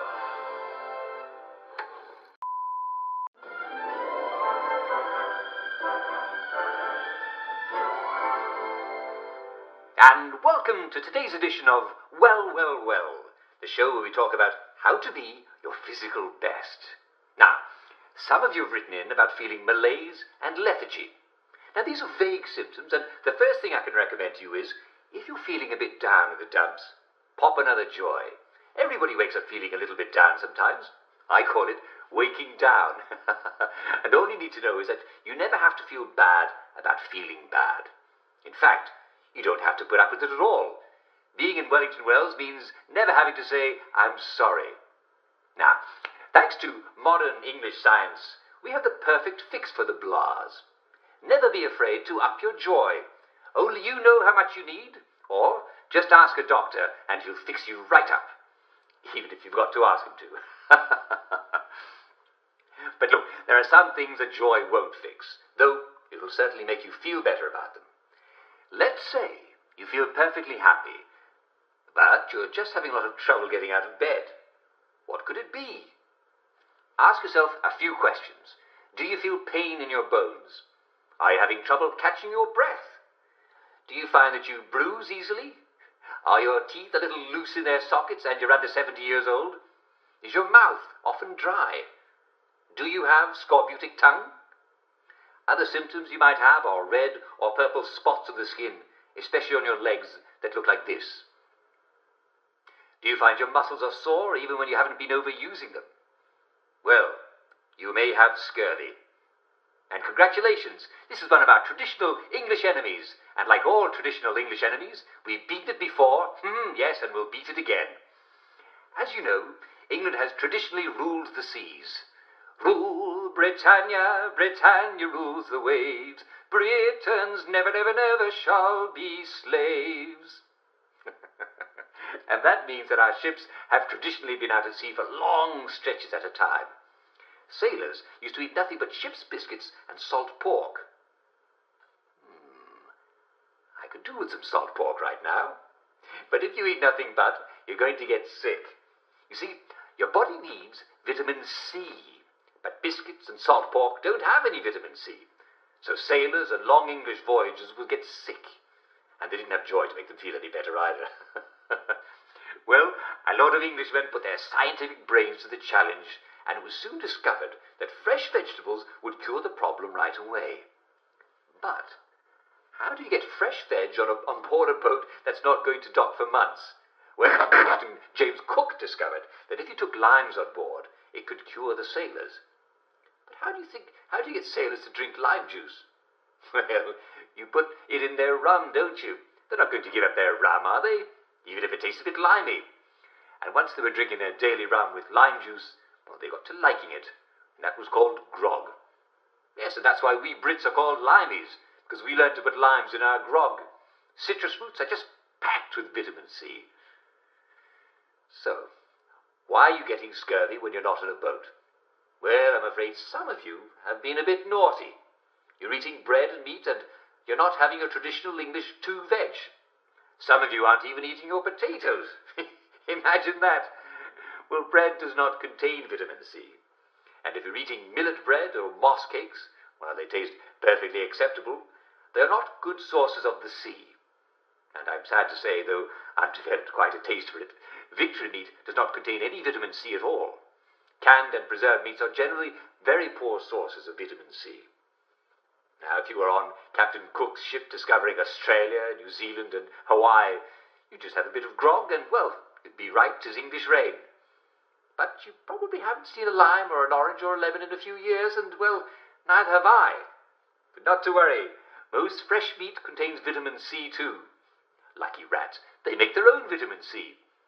So, if you can get some fresh meat at the butcher, you're all set. And if you can't get fresh meat, then most fresh veg contains lots of vitamin C. Now, you're going to have to restrain your cooking instincts a bit, because if you boil veg until they're nice and gummy, you'll boil out all the C, so make sure you eat some of your veg fresh. Can't get fresh veg? Remember, lots of weeds contain vitamin C. Scurvy grass is named for stopping scurvy in its tracks. Sorrel has 48 milligrams of vitamin C for every 100 grams you eat. Chicory has 24. Clover and dandelions are smashing sources of vitamin C, and they're all around us. In fact, I think it's safe to say that just about anything that's green and grows in the ground contains some vitamin C. So in a pinch, just go round to the neighbours and ask if they'd mind terribly if you ate their tulips. I'm sure they'd be reasonable. And remember, no matter what, make sure you're taking enough joy. There's no excuse anymore for feeling bad. You don't have to. Well, I'm afraid we've come to the end of our time. Tune in again next time when we'll talk about malaria. It's not nearly as bad as it sounds. Most people survive it. This is Dr. Jack Worthing saying my prescription for you is stay well, well, well.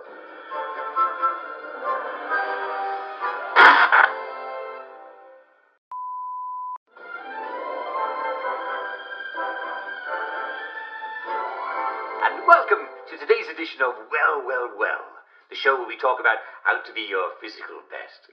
Now, we all know how to be our mental best, don't we? If you're feeling a bit listless and down, there's a simple and easy answer. Pop a joy. You can't be too happy now, can you?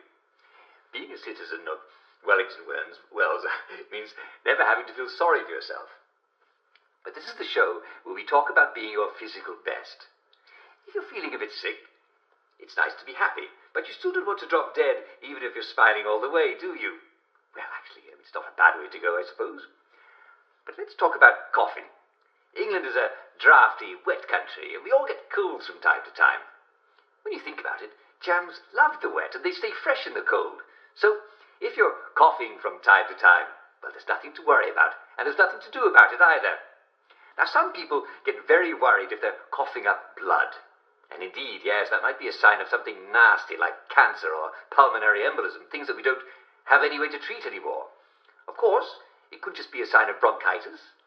If you've had a nasty cough for a while and you're just coughing and coughing and coughing and wheezing, then you probably do have bronchitis. So, see if you can get your hands on some old cough drops, or if you haven't any left, drink plenty of tea, rest as much as you can, and try not to cough, and it'll probably eventually go away. But coughing up blood is, like it or not, also a traditional sign of tuberculosis. Yes, tuberculosis is a nasty, infectious disease that we just about eliminated from England before the war. Guess who brought it back to us? I won't tell you, but they weren't mermen, and they weren't called Herman, and they didn't come to preach a sermon. Yes, well, some of them were called Herman. Yes, you know what I'm talking about. How do you know if it is tuberculosis? Well, another symptom is night sweats. If your sheets are soaking wet in the morning, well, then you've had night sweats. And we know you're not having night sweats from worrying, are you? Not if you're taking your joy. Fever is another symptom, but by itself it could be just a bad cold. But with night sweats and coughing up blood, well, you might start to wonder. Of course, the most famous sign of tuberculosis is losing weight. Victims of tuberculosis waste away. That's why it's called consumption. That's why it used to be called consumption. Now, if you're not getting enough to eat, of course, you're losing weight, so don't worry. But if you are lucky enough to be getting enough to eat, and you're still losing a lot of weight, and you're coughing up blood, well, then you very well have tuberculosis. What can you do if you have tuberculosis? Well, the most important thing you can do is to make sure that no one else gets it. Don't cough at anyone. Don't spit in the street, and wash your hands often with soap. Get yourself to a doctor as soon as you can, and they'll be sure to get you to a place where you can be taken care of properly and that you won't infect anyone else. What if you suspect someone close to you has tuberculosis? Be sure to tell the nearest doctor. They'll know how to be sure if your husband or wife or friend has it and what to do about it. Don't keep it a secret, or you might catch it too. Be very careful with any handkerchiefs or clothes or sheets that someone might have coughed blood on. They should be washed thoroughly with soap and bleach if you can get it, and they should be hung out to dry at least until a warm, sunny day dries them out, because nothing disinfects like sunlight. If you have any questions, don't hesitate to ask a doctor. You know doctors, they're always looking out for you. And remember, be your own doctor. No matter what you do, be sure you're taking enough joy. There's no more excuses for feeling bad. You don't have to. Well, I'm afraid we've come to the end of our time. Tune in again tomorrow when we'll see if there's any truth to the rumours about leprosy. I'll tell you a secret.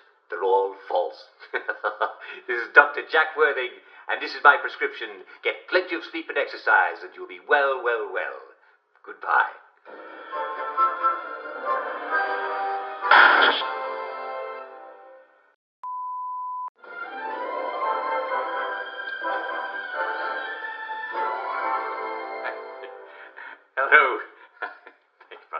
welcome to today's edition of Humour Hour, the show where you tell me jokes. Well, I tell the jokes, but you send them in. And the first joke comes from Mr. Nigel Plaskett of the Barton. Dear Uncle Jack, I love your show and Humour Hour is my favourite. Here's one I heard at the pub. A man walks into a doctor's office. He has a cucumber up his nose and a carrot in his left ear and a banana in his right ear. What's the matter with me, he asks the doctor. The doctor replies, you're not eating properly. That's excellent, Mr. Plaskett, very good. I can certainly think of better ways to eat a banana, if I could get one. Very good. This one from Ridgewell Hawks of Hither Lane. I went to see my old friend Angus McTavish the other day. I sense a Scottish joke coming on, do you? I went to see my old friend Angus McTavish the other day, and he was stripping all the wallpaper off his living room wall. Angus, I said, I can't believe you're redecorating. I'm not, he said. I'm moving house. I'm moving house. You could just hear him, eh? Because we all know how stingy the Scots are. Good one, Ridgewell Hawks. Very good. Scottish, eh? What do we have here? This is from Antonia Penelegion of Upper Watling Street. My husband is always complaining that his eye hurts whenever he drinks tea. Well, take the spoon out of the cup, dear, I tell him. Well, you certainly have a very stupid husband, Mrs. Penelegion. Excellent jokes today, my friends. And here's one today from our faithful contributor, Mr. Persky Blatyang. Mr. Blatyang, what have you got for us today? Yeah, very good. An Englishman, a Scotsman and an Irishman walk into a pub together. They each buy a pint of good English ale. And just as they're about to drink deep, 3 flies land in each of their pints and get stuck in the head. Well, the Englishman pushes his beer away in disgust. I'm not bloody well going to drink that, he says. The Scotsman spoons the fly out of the bubbles and drinks the pint. Waste not, want not, he says. And the Irishman grabs the fly by its wings, holds it over his mug and says, spit it out, you bastard! Spit it all out!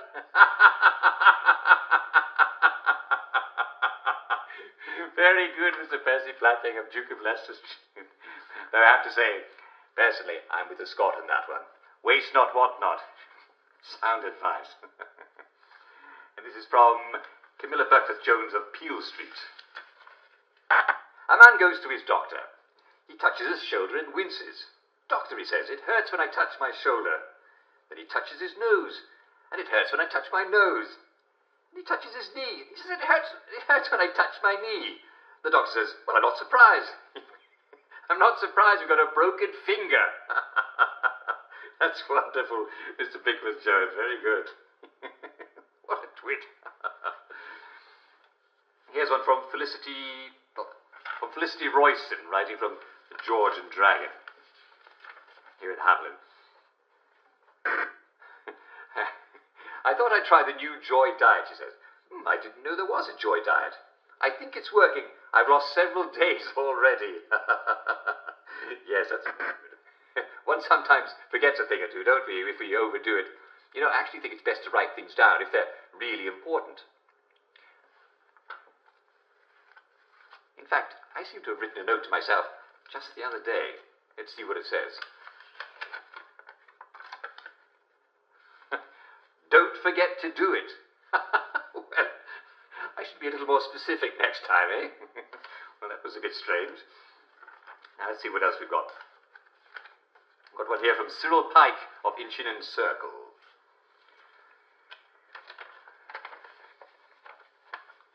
I saw my friend Jeremy walking along the street with his wife the other day. Suddenly, she fell into a manhole, but Jeremy kept walking. I ran over to him and Good God, man, didn't you notice your wife just fell in a manhole 100 feet back? Oh, thank goodness, said Jeremy. I thought I'd gone deaf. Lovely, lovely. So thoughtful of you, Mr. Pike. I do hope they got her out of the sewer. And if not that it's one less mouth to feed, eh? Think about that. And this one is from Corporal Lindsay Douglas of the Victory Memorial Camp. He's one of the loyal members of the Home Army.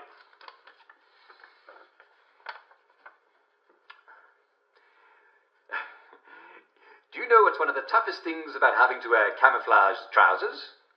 You can never find them. Oh. Yes! Because they're camouflaged. Very good. Brilliant, Corporal Douglas. Very, very funny. And may I say, we salute your service. It's good to know that you're there to protect us when the next war comes. I'm afraid we've come to the end of our time. If you hear a good joke, please don't hesitate to drop a note marked Humour Hour at our studio, 2 Marlborough House, in the centre of Wellington Wells. Tune in again next time for the best in English humour. See you soon.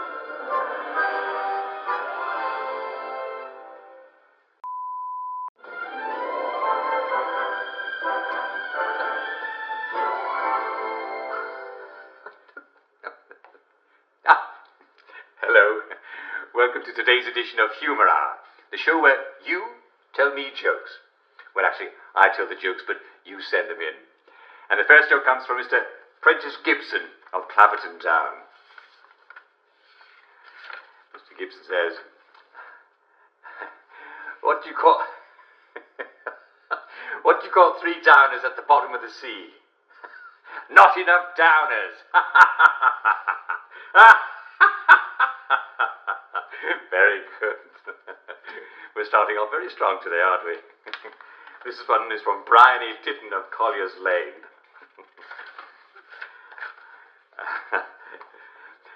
What's the difference between a downer and a trampoline? You take off your shoes before you jump on a trampoline. How true! How very true! I mean, you don't want to damage a perfectly good trampoline, do you? Very good indeed. This is from Mrs. Jemima Hughes of Coronation Avenue.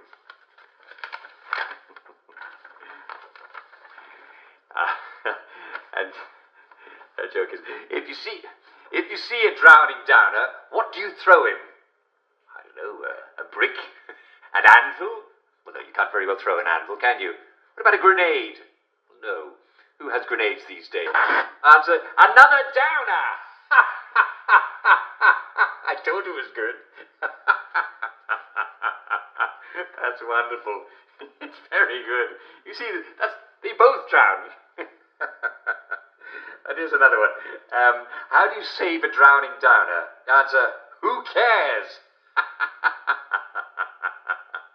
Very good. Lovely jokes. Lovely jokes today. Very funny indeed. And here's one from, not that one, no, this one here. It's from Clive Pritchard of Sladebrook Road. Mr. Pritchard, what do you have for us today? Question. How is a puppy like a mortally wounded downer? Answer. Eventually they'll both stop whining. Oh, Mr. Pritchard, you're quite the character, aren't you? Oh. You know, I miss my dog. What am I saying? I don't miss anything at all. I've got it all right here. Let's see what else we've got. Yes, we have something from our dear friend and faithful contributor, Mr. Persky Blackyoung.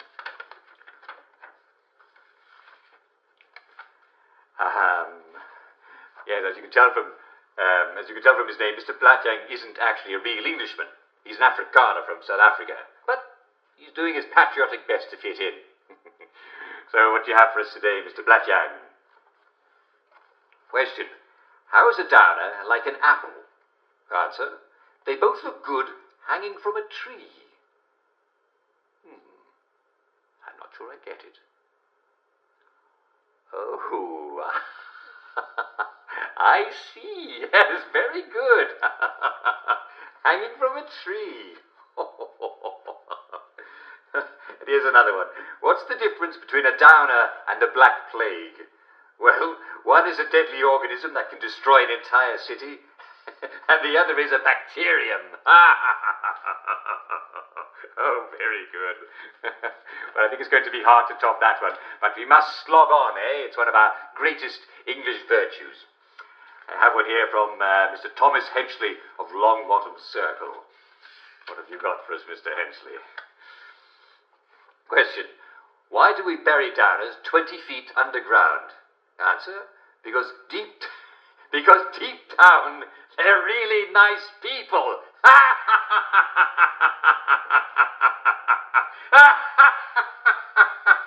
Deep down, yeah. I think that's the best one of all. It really is. Very good. Remember, no one has to be a downer, but if you feel a bit down, take your joy. And if you see someone who seems a bit down, make sure he takes his joy. It's as simple as that. Happiness is a choice, and those who won't choose it are a threat to the rest of us.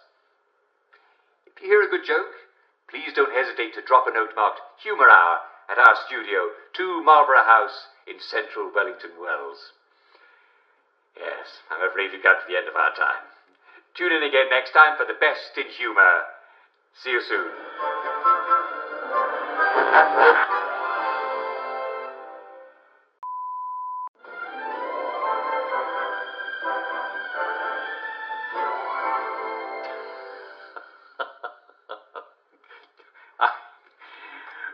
Welcome to today's edition of Humour Hour, the show where you tell me jokes. Well, actually, I tell the jokes and you send them in.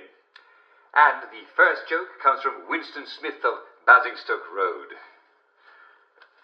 Let's see what Winston has to tell us. Dear Uncle Jack, I love your show, especially Humour Hour, blah, blah, blah, blah, blah, blah. And here's one for you that always cracks us up. Question. How can you tell a German from a pickle? Answer. You can't. You can't tell a German anything. Very good, Winston Smith. Thank you for that. You can't tell a German anything. And this one here is from Cyril Price of Wexley Crescent. Cyril Price. My grandfather was a crack shot. Why, he shot 5 Germans. And that was only last year. Yes, I mean, you can never be too careful, can you?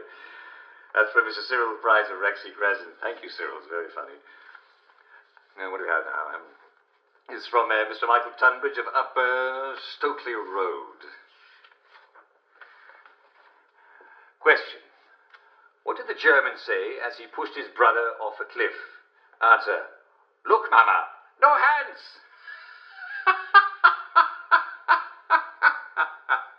I love it. No hands. It's very good indeed. Those Germans. This one here is from our faithful contributor, yes, Mr. Persky Blatyang. What have you got for us today, Mr. Persky Blatyang? Question. What do you call an angry German? Answer. A sauerkraut. Hang on a minute. I don't get it. Joke? Of course it is. I don't understand. Is this a joke? Why would you call it a sauerkraut? Is this some kind of English word play? Mr. Persky Blatyang, very good. Mr. Persky Blatyang, as I said, of Duke of Leicester Street.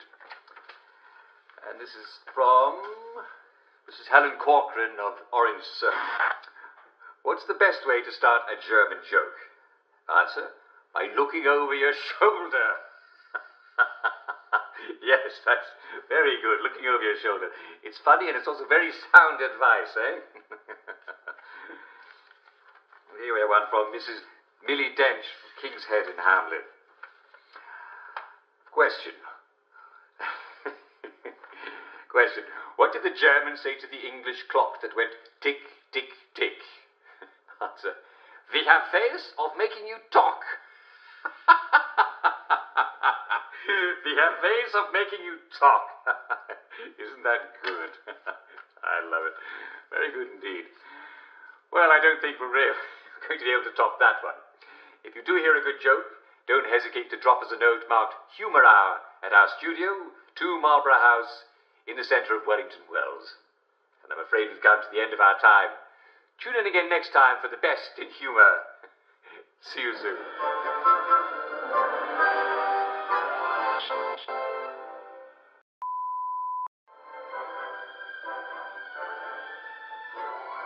And now it's time for Famous Britons, the show in which Jack Worthing, that's me, interviews some of our more celebrated countrymen from history. Now today we have in our studio Her Majesty Queen Mary, fondly known to history as Bloody Mary for massacring Protestants and marrying a Spaniard. And don't confuse me with Mary Queen of Scots either. I'll be very cross. Ah, no, of course not, Your Majesty. But she was an idiot. And your sister Elizabeth had her beheaded, didn't she? Jack, that vixen Elizabeth. Do you know, I should have had her head cut off. But I didn't, because I'm a kind and merciful person. By the way, Jack, are you Catholic? Actually, I'm Anglican, like most people here. Oh dear. I think we better put you down for a beheading. After the interview, perhaps? You could convert. That sounds much more jolly. Oh dear. You sound disappointed. Well, Jack, you've no idea how a good beheading can cheer one up. Well, I don't know about that. Have you tried joy? Joy? What's that? Well, it's this marvellous pill that makes you forget all the bad things and feel wonderful about everything else. Jack, what rubbish. What kind of queen is happy all the time? Do you know, the few times I was happy, I barely cut anyone's head off at all. Well, surely there's more to life than just beheading people.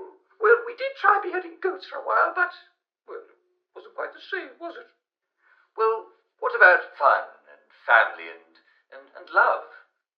I am married to King Philip of Spain. Ah, well, you're in a bit of a jam then, aren't you? Well, fortunately, I'm dead. Well, that is one way to solve one's problems, isn't it? Jack's been lovely chatting, but I really must be off. Someone's saying my name 3 times into a mirror. And there you have it, ladies and gentlemen. Her Majesty Queen Mary. If only she'd had joy, she might not have beheaded quite so many people. Now ask your doctor if joy is right for you. Of course it is. Next week on Famous Britons, I'll be interviewing St. Thomas a Becket. I hear he's turbulent. Well, I'm afraid we've come to the end of our time. Tune in later for more Uncle Jack.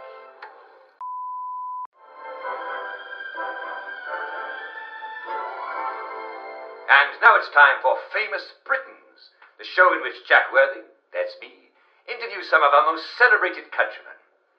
Today, we have in our studio His Majesty King George III. Your Majesty, how are you feeling today? Mad, really? Well, is it us who's mad, or is it the entire world? Oh, no, Jack. No, it's me. Absolutely me. Do you know, in fact, it's got to my attention, some of my subjects affectionately refer to me as Mad King George. Still, you accomplished quite a bit in your reign, didn't you? Yes, I have, Jack, and I'm glad to talk about some of the more serious things of my reign. I grew smashing carrots. Really did. In fact, I was known as Farmer George. But those damned rabbits, Jack, always eating my carrots. You beat the French? And you know, in those days, they weren't even always orange. No. They were mostly sort of red and white and sometimes a beige. The French? No, Jack. The carrots. Do try to keep up, man. But the French, yes, we did beat them twice. Soundly. And, well, you're famous for giving the Americans their liberty, eh? Oh, Jack. Those pesky Americans.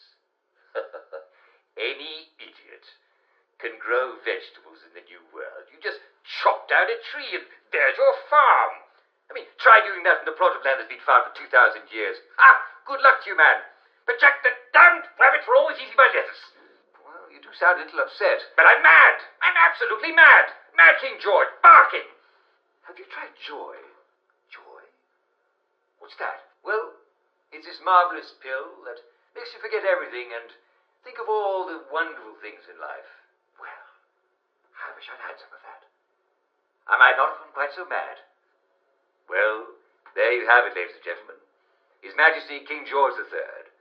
If only he'd had joy, he might not have gone mad at all. Ask your doctor if joy is right for you. Of course it's right for you. Next week on Famous Britons, I'll be interviewing King Arthur. Do you know he's planning a comeback? Well, I'm afraid we've come to the end of our time. Tune in later for more Uncle Jack.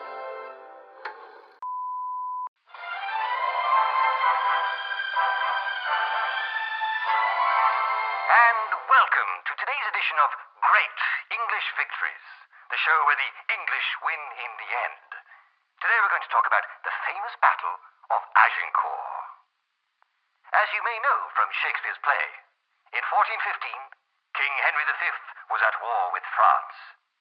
Now, by rights, Henry was King of France through his great-grandfather Edward III, but the French, typically, had weaseled out of it by claiming that under Salic law, he couldn't inherit through female lines. Of course, that's not what Salic law said. It only said that women couldn't become King of France. So, after fruitless negotiations with the French, who couldn't be trusted in any event, Henry took an army to the continent. Now, the war did not go spectacularly well. And it is worth noting that many English wars have not gone spectacularly well at first. World War I did not go spectacularly well at first, with the Germans pushing deep into France before they could be stopped at the Marne. But the English always win in the end. But I'm getting ahead of myself. In 1415, Henry V got off to rather a late start, only sailing to the continent in August. He besieged Harfleur, which held out longer than expected, only surrendering on the 22nd of September. There wasn't much time left in the campaign season before all of the continent got wet and cold and muddy. And in those days, everyone wanted to be home in time for the harvest. So on October 8th, Henry decided to raid across France towards his fortress of Calais. He wanted to demonstrate his ownership of the French coast, of which he was the rightful feudal liege. Now, the French were afraid to bring him to battle, so they kept on the other side of the River Somme, the future site of one of the greatest English victories of World War I. By doing so, they prevented him from crossing. But finally, Henry maneuvered his troops across the Somme and headed for Calais. For days, the French refused battle, even though they outnumbered the English. No doubt they were afraid of Henry's brave English soldiers, even though they were fighting on their home territory. They played for time and pretended to negotiate, but they were blocking King Henry's way home. Finally, the two armies camped nearby each other, near the fortress of Agincourt.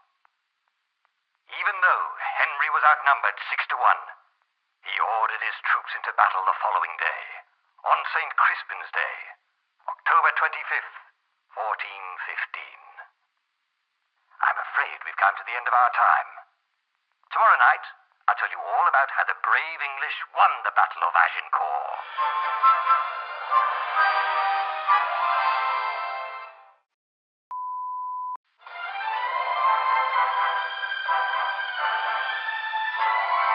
Last night, I was telling you how King Henry V and his 5,000 doughty yeomen found themselves at the bottom of a hill, facing 30,000 armored French knights.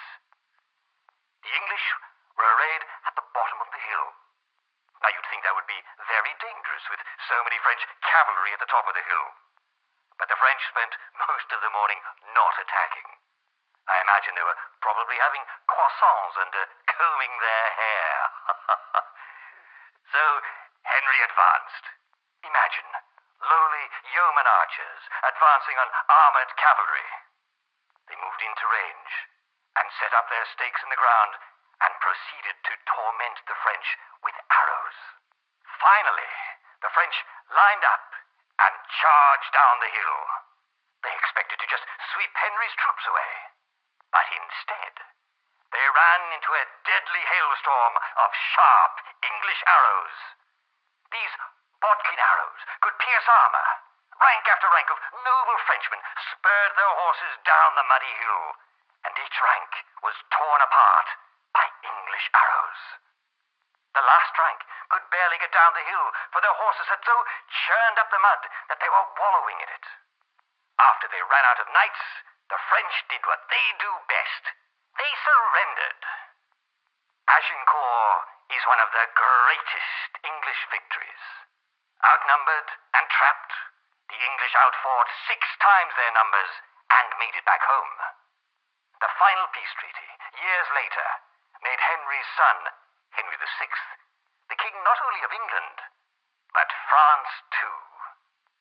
So you see, the English always win in the end. No matter how dark it looks, we muddle on through until, with fortitude and bravery, we turn the situation around. I know members of the Home Army are listening in. You are our heroes. And I know that you'll not only protect us from any future invasions by foreigners, but when the time is right, you'll take the battle to the enemy. I salute you, Home Army soldiers. You are true English stock. And I'm afraid we've come to the end of our time. Tune in again tomorrow night when we look at the Napoleonic Wars and their climax at the great English victory at Waterloo.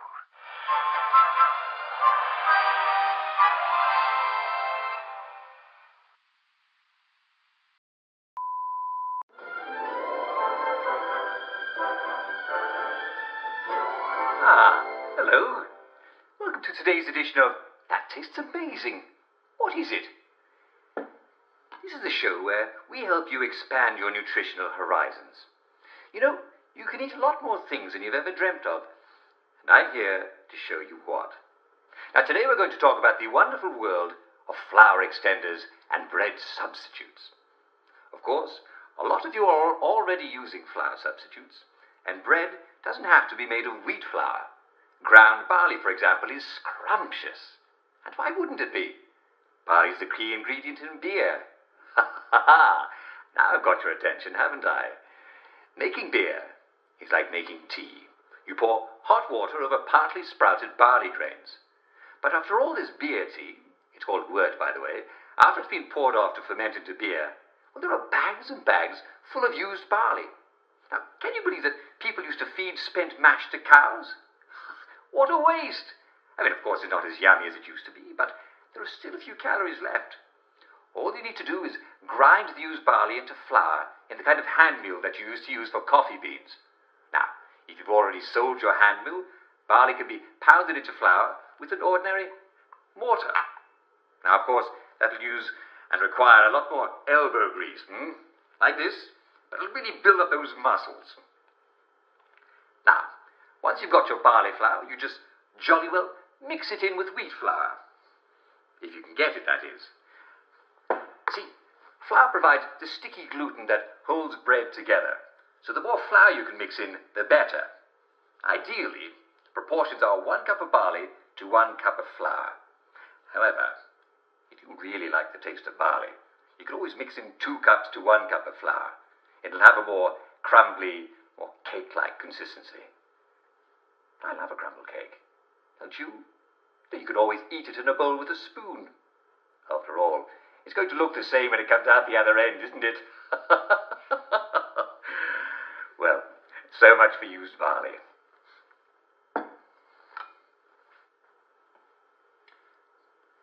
Now, if you can still get your hands on a potato flour is another excellent extender for your flour supplies. Very important. You must slice your potatoes as thin as possible, as if you're making crisps.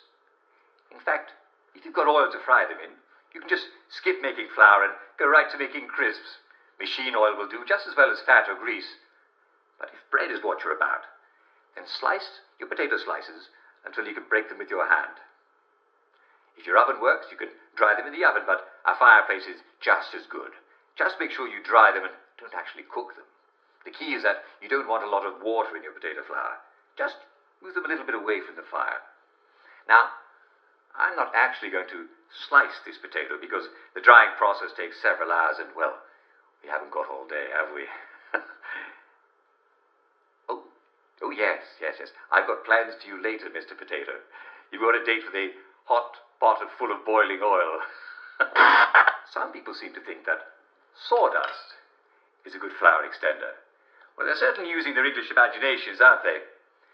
We've always been good at coming up with clever solutions to just about any problem, eh? Certainly easy to get sawdust. You just saw some wood. And yes, sawdust will indeed fill you up it's very slow to digest, which makes for a full tummy all day long. Just make sure it's powdery and not too rough, or it'll irritate your stomach. Do bear in mind that sawdust has surprisingly little nutritional value. Man cannot live on sawdust alone. If you're looking for a better use of sawdust, it's handy to use as a mulch in your garden. It really helps aerate your soil. And if you have a typical Hamlin clay under your house, a bit of sawdust is just the thing to mix in to lighten up that soil. And the same goes for wheat chaff. Fills the tummy, but after a while you'll need to eat something nutritious. Best to dig it into your Victory garden where it'll do your vegetables a world of good. Listen to me, this isn't my gardening show, is it? Let's get back to flower extenders. Remember, if you're harvesting wild seeds, they won't contain any joy. And neither will potatoes unless you've watered them yourself from water out of the tap. And especially sawdust and chaff, they don't have any joy at all. So remember to adjust your dose accordingly. And bear in mind, if sawdust or chaff is all you have, just up your dose of joy a little. They'll fill your tummy and you won't be at all upset that you're a little bit hungry. You might even forget that you haven't eaten at all. But just get back to real food as soon as you can, and you'll be right as rain. Oh, I'm afraid I've come to the end of our time. This is Uncle Jack wishing you an amazing breakfast, lunch and dinner. Tune in next time when we explore what to do with meat that's gone a bit off. See you soon.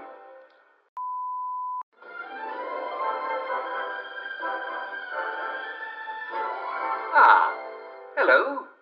Welcome to today's edition of That Tastes Amazing. What is it? This is the show where we help you expand your nutritional horizons. You know, you can eat a lot more things than you've ever dreamt of. And I'm here to show you what. Now today, we're going to talk about the wonderful world of edible weeds. You might think the orach plant is just a roadside weed, but our friend Natriplex patula bears thousands of seeds which you can gather in the autumn, and they'll keep all year long, if you haven't already snaffled them up. Yummy! Now grind them as you would any other kind of cornmeal, and you can blend them into your flour supply. You can also use them to thicken your soup. And don't waste the rest of the plant. You can eat the young leaves in salads, and you can cook up the old leaves like spinach. Goosefoot salad and orach bread. What a filling meal. And it's all free. Yes. That is a nettle. Now, who wants to eat a nettle, really? Well, gorillas, for one. They love nettles. They eat thistles and nettles every chance they get. But I don't suppose you're a gorilla. And if you are, well, you're hiding it very well, and bravo for you. Of course, artichokes are basically monstrously large thistles. But you already know about artichokes. This isn't an artichoke. It's not even a thistle. It's a nettle. Etiquette Minute is a tall plant with a thick root we call a rhizome. And the whole plant is just packed with vitamins. In fact, it's quite medicinal. You can use it to treat sore muscles, eczema, arthritis, gout, and anemia.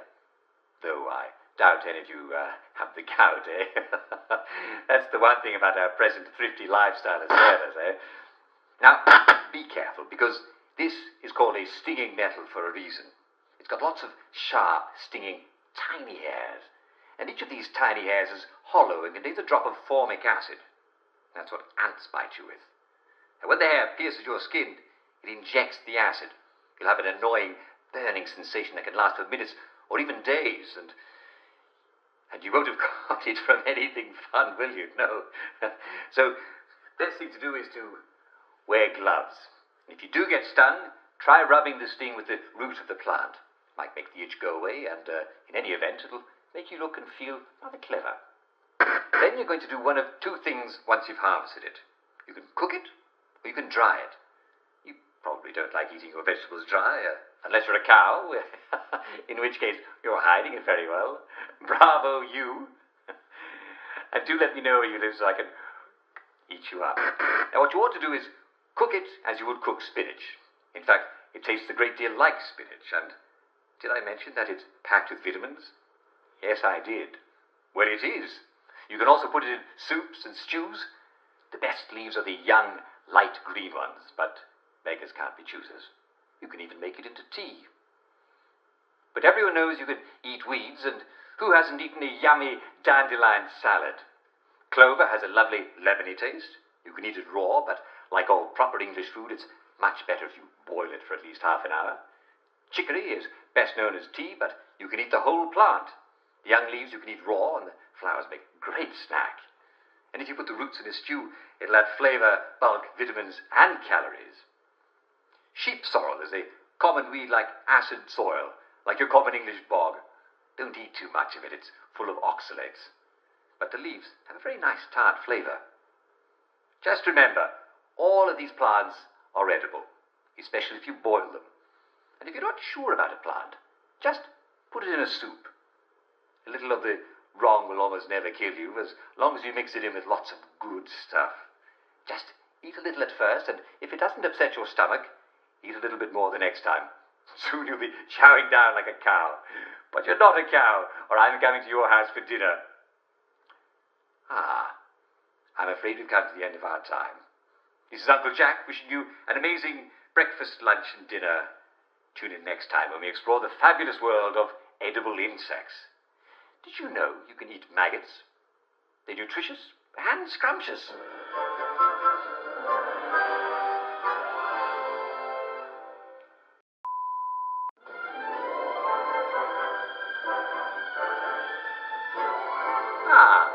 Hello. Welcome to today's edition of That Tastes Amazing. What is it? This is the show where we help you expand your nutritional horizons. You can eat a lot more things than you've ever dreamt of. Did you know you can eat lichens? Now I'm going to show you 3 kinds of lichens that you can fill up on.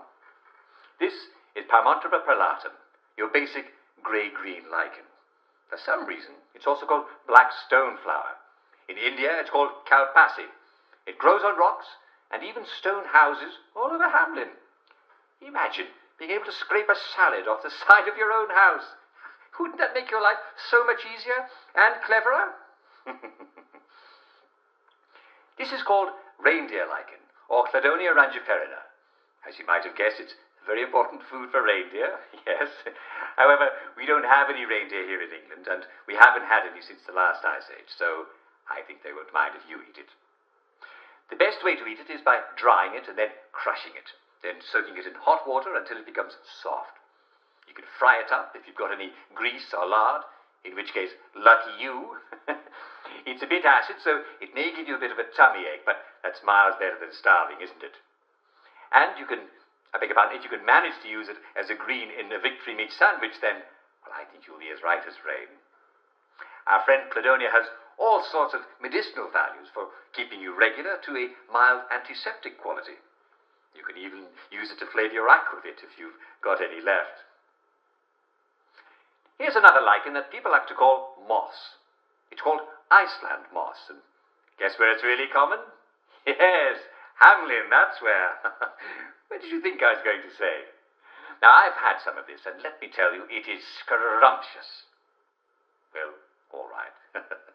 Perhaps it's not quite scrumptious, but it's quite filling if you're hungry. In fact, I quite like it. Oh dear, I'm afraid we've come to the end of our time, and I hope you've enjoyed this edition of That Tastes Amazing. What is it? Tune in next time when we talk about rat meat. Now, everyone knows about the legs, but did you know you can turn the eyes, feet, and tail into a perfectly good soup stock? Seriously, don't be afraid to experiment with new foods. It's part of the adventure of living in these times. It's Jack Worthing telling you to keep that larder full and save the canned foods for a rainy day.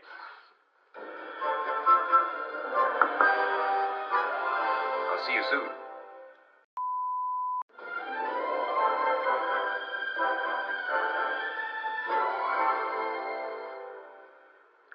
Well, it's getting late, isn't it?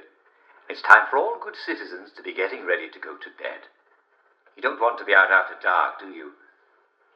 Would you like me to read you a bedtime story? Of course you would.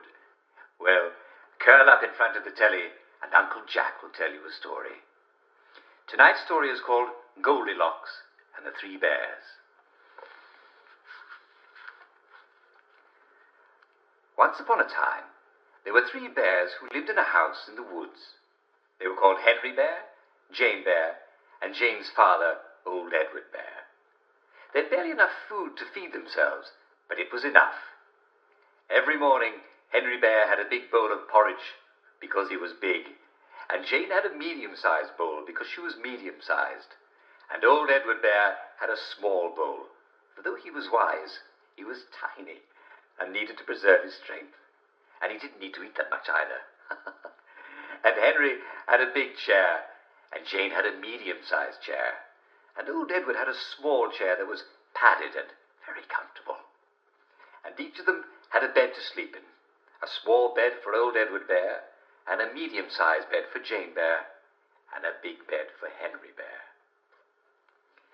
Every morning, Jane Bear made porridge for the 3 of them, just enough so they would have energy throughout the day, and she gave them each their joy, 1 pill for old Edward Bear, 2 for herself, and 3 for big Henry Bear. They took their joy right away, of course, because they knew it's always best to start the day with joy. And then they would go out for a walk in the woods to find berries to put in their porridge while it cooled, because they knew berries are very healthy in porridge. But one morning, while they were out, a young woman came by their house. Her name was Goldilocks, for she had golden hair, of which she was very proud. And she was always getting into mischief and causing her neighbors trouble, because she thought she was entitled to everything because of her pretty golden hair. Well, the 3 bears were sensible bears, and they'd locked up their house. It's always best to leave your house locked, because you can never be too careful. But when Goldilocks came by the bears' house one morning and noticed that the bears were not there, she said to herself, "What a nice house! I wonder what is in it." So she checked all the windows, and sure enough, one of the window latches was loose. Goldilocks said to herself, "Oh, stupid bears! They have not protected themselves so well." So she pried the window open and went into the bear's house, even though she did not belong there. And she found herself in front of the dining table. Now, Goldilocks was not particularly hungry, and she was used to much better food than porridge, but she believed that anything she could take belonged to her. So she decided to taste the porridge. First, she decided to sit in the large chair and try the large bowl. "Oh, this porridge is much too hot," she said to herself. Then she decided to sit in the small chair and try the small bowl. "Oh, this porridge is much too cold," she said to herself. So she decided to sit in the medium-sized chair and taste from the medium-sized bowl. "Oh, yum is perfect," she said to herself, and she ate up all the porridge in the bowl. Well, eating all that porridge made Goldilocks very sleepy. "I wonder what sort of beds these bears have," she said to herself. So she looked for the bedroom, and as the bears had a very small house, she found it right away. And she saw that there were 3 beds. At first, she tried the smallest bed, which was old Edward Bear's bed, but this bed was much too small for her, and no matter how much she thrashed around, her feet hung out. So she tried the big bed, which was Henry Bear's, but the big bed was very high, and no matter where she rolled around in the bed, Goldilocks was afraid that she'd fall out while she was asleep. So she tried the medium-sized bed, which was Jane Bear's bed, and she said to herself, "This is just right. I shall make this one my bed." And in no time at all, she was fast asleep. And I'm afraid we've come to the end of our time. Tune in again tomorrow evening, and I'll tell you the rest of the story of Goldilocks and the 3 bears. It's a lovely story, and I'm sure you'll enjoy the rest of it. For now, this is Jack Worthing saying good night all, and see you tomorrow.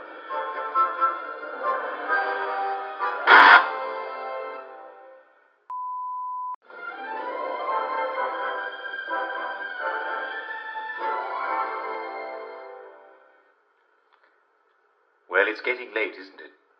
And it's time for all good citizens to be getting ready to go to bed. Would you like me to read you a bedtime story? Of course you would. I haven't finished the story of Goldilocks and the Three Bears. Well, gather round, citizens, gather round, and I'll tell you how it ends. We last left Goldilocks fast asleep in the Three Bears' house. She's eaten Jane Bear's porridge and made a mess of the dining room and the bedroom, and she's still asleep in Jane Bear's bed. Well, soon enough, the Three Bears came home from their walk through the forest. They hadn't found many berries, just enough to flavour their porridge and keep them from getting scurvy, but they were looking forward to breakfast. But when they came into their dining room, they could see that something was not quite right. Henry Bear saw that there was a spoon sitting in the middle of his porridge. "Someone's been at my porridge," he said in his great big gruff bear voice. And then old Edward Bear saw that there was a spoon in his bowl of porridge. "And someone's been at my porridge too," said old Edward Bear. And Jane Bear looked at her bowl, and she was very upset. "Someone's been at my porridge too, and they ate it all up." Well, she was very upset indeed, for now she'd nothing to eat except for a few berries. Well, Henry Bear and old Edward Bear each gave her some of their porridge. But now they were all very hungry, because none of them had had enough to eat. And bears need to eat a lot of food when they can, because they know that winter is coming, and there won't be anything to eat. Since they hadn't had enough to eat, they decided to rest a bit, because a sleep is a poor man's dinner. But when they got to the bedroom, old Edward Bear looked at his bed and saw how the covers had been thrown on the floor, and he said, "Someone's been lying in my bed." And Henry Bear looked at his bed and saw how the covers had all been rumpled, and he said, "Aye, and someone's been lying in my bed and all." And Jane Bear looked at her bed, and at first it looked like it was still neatly made. But then she saw Goldilocks. "And someone's been lying in my bed," she shrieked, "and she's still there." At that, Goldilocks woke up with a start, and she saw the Three Bears staring at her, and she screamed, "Get out! Get out, all of you! Get out of my house!" Maybe because she thought she was in her own house, or maybe she thought that she could take the bear's house from them if she could scream loud enough. So Henry Bear hit her with his big bear claw and knocked her head clean off her shoulders. Oh. They felt much better. Then they ate the rest of her, tore her apart and ate her. They felt very good indeed, because now they had enough to eat. And all three of them lived happily ever after. And Goldilocks, she never bothered them again. And the moral of the story is, don't go wandering round at night, or you might get killed. Well, that's the story of Goldilocks and the Three Bears. What a wonderful story. I hope you enjoyed it as much as I enjoyed reading it. And I'm afraid we've come to the end of our time. Tune in again tomorrow for another bedtime story. This is Jack Worthing telling you to have a lovely night and pleasant dreams. See you tomorrow.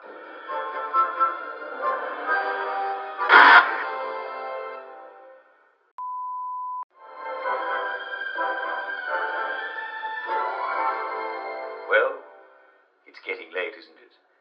And it's time for all good wellies to cuddle up in bed. You don't want to be out after dark, do you? Foggy Jack might come for you. And then where would you be? In several places at once, wouldn't you? Would you like me to read you a bedtime story? Of course you would. Well, curl up in front of the telly, and Uncle Jack will tell you a story. Tonight's story is called Hansel and Gretel. Once upon a time there lived a poor woodcutter and his wife and his two aged parents. The old man's name was Hansel, and the old woman's name was Gretel. There was little to eat, and when a hard winter came across the land, so hard that the wolves prowled the crossroads at night, the woodcutter could no longer feed his parents. He lay in bed with his wife, and they discussed what to do. The woodcutter's wife said, "Here's what we'll do, Liebling. We will lead them deep into the woods, yeah? To gather the firewood, okay? And then we will trick them. And we will leave them there. And natürlich, there will be enough bread for the both of us." For you see, they were not her parents, and they didn't particularly like her. Now at first the woodcutter said, "Well, I don't know, maybe I should leave you in the woods instead." But his wife said, "Oh, it's a funny man.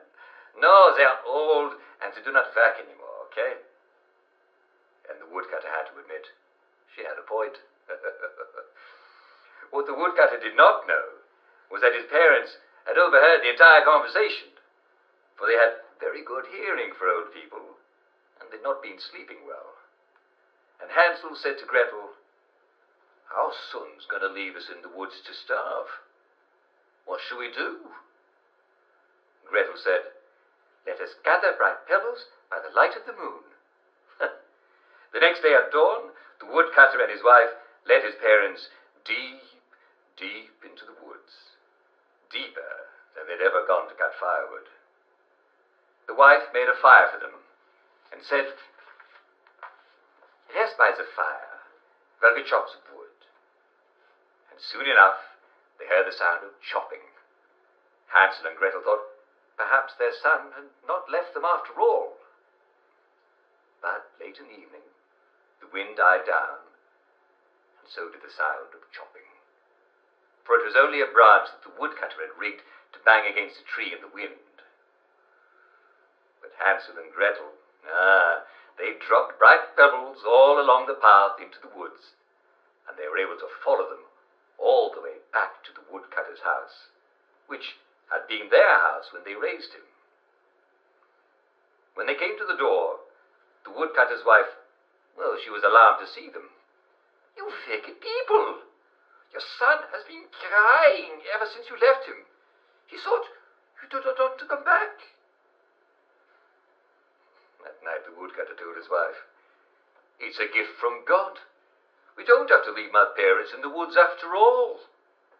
"Oh, you fool! Idiot!" said the woodcutter's wife. "Do we have more bread heute Abend than we did yesterday?" And the woodcutter had already agreed once to abandon his parents, so he didn't really have a leg to stand on, did he? So he agreed to lead them out into the woods the next morning. That night, Hansel went to gather bright pebbles by the light of the moon, but the woodcutter's wife had locked the door, so he couldn't gather any.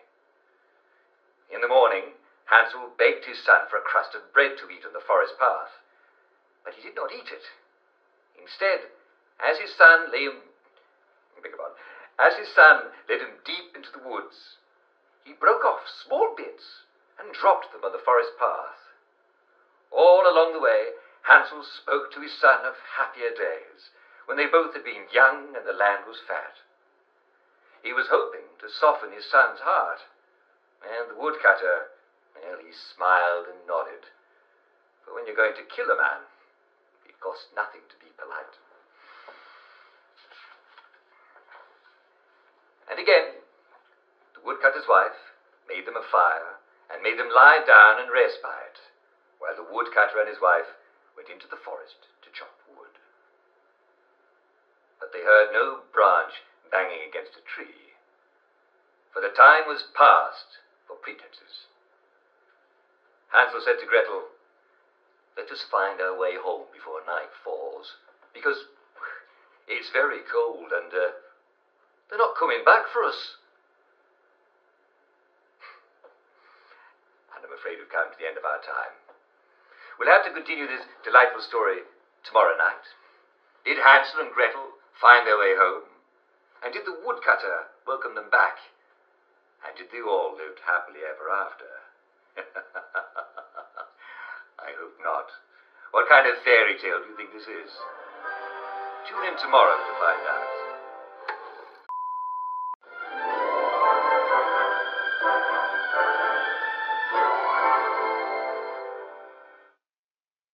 Well, it's getting late, isn't it? And it's time for all good citizens to hop into bed for the night. Would you like me to read you a bedtime story? course you would. I haven't finished the story of Hansel and Gretel. Well, snuggle up by your telly or radio, and I'll tell you how it ends. When we left Hansel and Gretel, their son had just abandoned them in the woods for the second time. But Hansel and Gretel had cleverly left a trail of breadcrumbs for them to find their way back. But it was a very hard winter, and starving birds had already pecked up all of the breadcrumbs. And snow began to fall, which covered up anything the birds had left. Hansel and Gretel could not find their way home. Instead, they only wandered deeper into the woods. After 3 days of trudging in the snow without anything to eat, they were on the verge of dying of exposure when they came upon a small house. A white bird stood upon the roof in spite of the snow, and now and then pecked at it. And so they realized that the entire house was made out of gingerbread, and the windows were made out of clear sugar. They were starving, of course, so Hansel helped himself to a chunk of the eaves, while Gretel broke off some of the window frame, which was made of frosting. And then a voice came from inside. "Nibble, nibble, little mouse. Who's nibbling at my house?" They answered, "It's only the wind which nibbles away at all things." But then Gretel poked her finger through the window in order to break off a piece of the clear sugar, and a witch suddenly came out of the house. Now, you see, they could tell she was a witch because she was beautiful and young. But she moved carefully, like someone who had once been old. Now, they expected her to be angry, but she was kind, or so she seemed. "You poor dears," she said. "Come into my house and sit by the fire, and you can have all the gingerbread and cake you like." And they ate gingerbread and cake and pancakes, and soon they fell asleep, for they were exhausted. But the witch was only pretending to be kind to Hansel and Gretel. Really, she intended to cook and eat them. In fact, she had made the gingerbread house in order to lure someone to eat. For witches believe, I am told, that if you eat someone, you get their power. Hansel woke up in a cell made not of sugar, but iron bars and oak beams. And cry as he might, no help came to him. And the witch woke Gretel, saying, "Get up. Cook a nice meal for your husband, for he's to be fattened up." So Gretel cooked up an omelette full of cheese and pancakes and biscuits. Biscuits for breakfast? Well, it might have been wonderful if it wasn't so evil. And the witch watched Hansel eat, planning how to cook him up. But then Gretel hit her hard as she could in the head with the firewood axe, and the witch never looked at anything again. Some say Gretel did something cleverer to the witch, like tricking her into the oven. But it doesn't pay to be too clever, you know. Gretel let her husband out of his cell, and the two of them rejoiced and ate as much of the house as they could stomach. And as they munched and crunched the house, they discovered there were pearls and precious stones hidden in the gingerbread. Hansel filled his pockets, and Gretel filled her apron. By now, the sun had come out, and Hansel and Gretel were able to work out which way their home was. So they walked home, excited to tell their son all about the pearls and rubies and sapphires they'd found in the house. The woodcutter's wife answered their door. The woodcutter's wife... Here it comes. The woodcutter's wife answered the door, and, well, Gretel quickly cut her down with an axe. Good old Gretel. And her son quickly forgave her, for blood is thicker than water. And the moral of the story is, if you want someone dead, do it yourself. Well, no, that's not actually the moral of the story. This story doesn't have a moral. Good stories never do. Well, I'm afraid we've come to the end of our time. Tune in tomorrow evening, and I'll tell you the rest of the story of Goldilocks and the Three Bears. It's a lovely story, and I'm sure you'll enjoy the rest of it. For now, this is Jack Worthing saying, good night all. See you in the morning.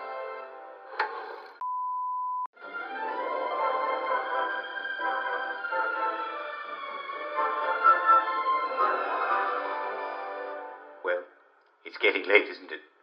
And it's time for all good citizens to be getting ready to go to bed. Would you like me to read you a bedtime story? Of course you would.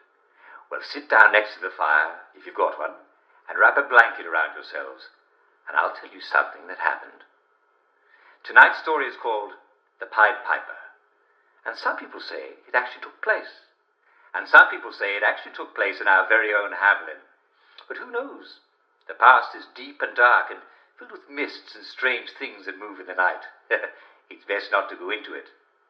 Strange things happen in fairy tales, but even stranger and nastier things happen in the past. Thank goodness we're not living then, and our days are bright and filled with joy.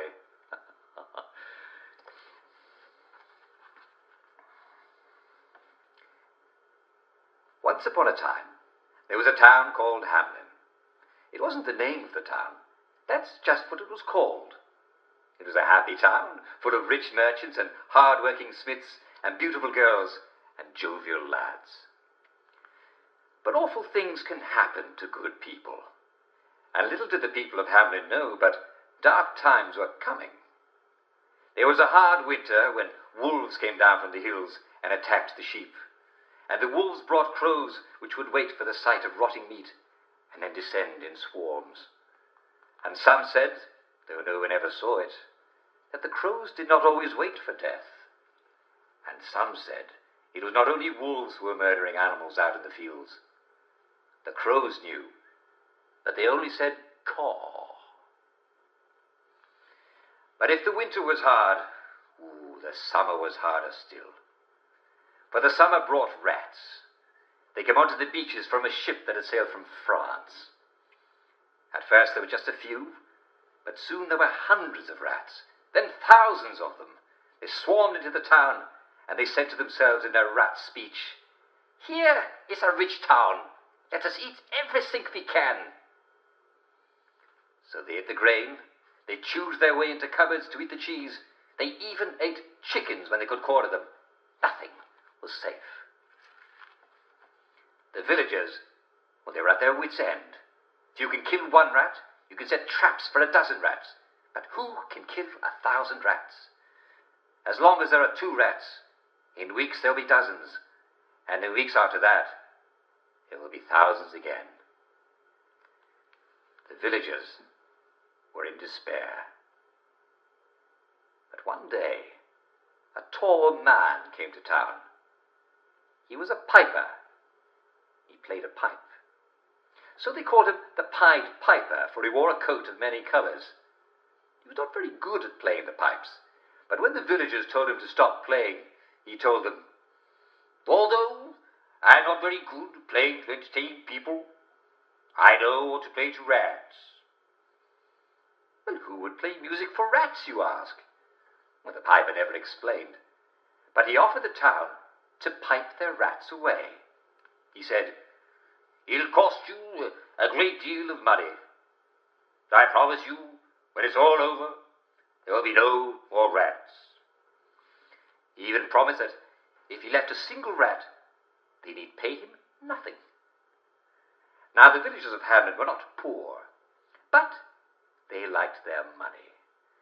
Still, they thought they would never have to pay the piper. I mean, after all, who could possibly rid the town of every last rat? So they agreed to the piper's terms. And I'm afraid we've come to the end of our time. Tune in again tomorrow evening, and I'll tell you the rest of the story of the Pied Piper of Hamelin. Will the town get rid of their rats?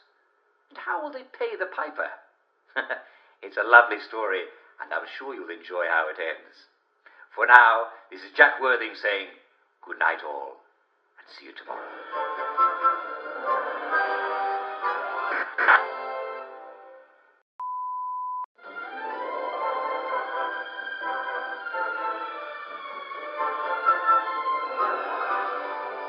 it's getting late, isn't it? And it's time for all good citizens to be getting ready to go to bed. Would you like me to read you a bedtime story? Of course you would. I haven't finished the story of the Pied Piper of Hamelin, have I? Well, gather round the telly, citizens, gather round, and I'll tell you how it ends. We last left the town of Hamelin filled with rats, horrible rats, eating them out of house and home. But a piper in a motley coat has promised to get rid of every last rat by playing music to them. But he expects a lot of money, and they've agreed to pay for it. What will happen? The next day, the piper came into town, and this time he had a different pipe with him. It was a tiny pipe made of horn, and no one could even hear the music that it played. But soon, out of every barn and every field, out of every kitchen and every storehouse, all of the rats of the town swarmed towards the Pied Piper. They came out of the church, they came out of the town hall, they came up out of the well, they came out of the cupboards, they came out of the haystacks. Soon, the entire village square was covered in rats, until you could not see a bare patch of dirt. And then, the piper began to walk. He walked away from the village. He walked into the dark forest in a direction that no one thought had a path. No one knew exactly where he went, for no one wanted to go anywhere near the enormous swarm of rats. Well, the villagers celebrated. They took their cheese out of their strong boxes, and they took their bread out of their stone ovens. Everything they'd been afraid of the rats eating, they took out. But as the villagers were settling down to drinking, the Pied Piper returned, and he told the people, "And now it is time to pay the piper." Well, the villagers, they were wicked people. They asked the piper if he'd killed all the rats, and he promised that they'd never see the rats again. At this, the villagers were delighted. "Why should we pay the piper?" they asked each other. "The rats are gone." They told him to be off, and when he demanded his money, they beat him until he was bleeding, and they threatened to throw him in the well until he drowned.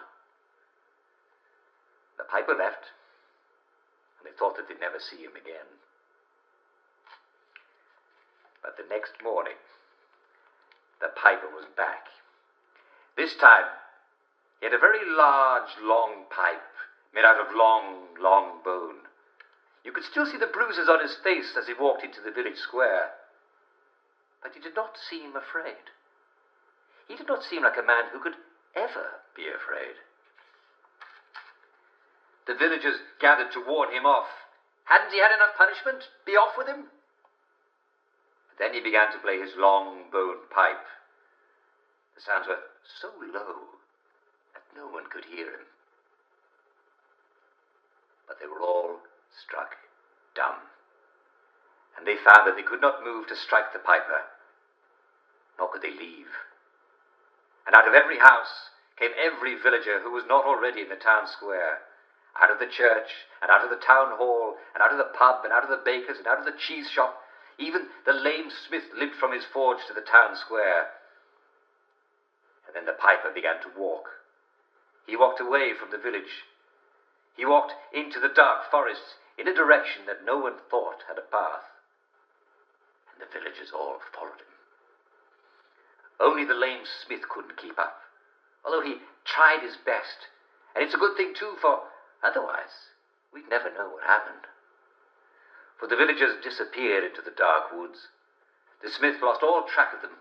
Among the trees he could not tell what direction the piping was, and soon he couldn't hear it at all for the songs of the birds and the whisper of the trees. He lay down, and he wept for a day and a night, for the music had so moved him that he wished he'd been fast enough to follow it. The smith came out of the forest. He came to an inn, and there he told the story of the villagers of Hamelin, and he waited a year and a day for them to come back. And on the 366th day, he hanged himself. The town of Hamelin rotted in the rain until nothing was left of it but misshapen mounds that strangers thought must be from ancient times. The villagers, they were never seen again. nor was the piper, though perhaps he was. For there are villages in old books that are not there now, and who knows if they too vanished in the woods to the piper's tune. Who knows if this is a true story or just a fairy tale? But somehow you know that it must be true, because who could invent such a horror?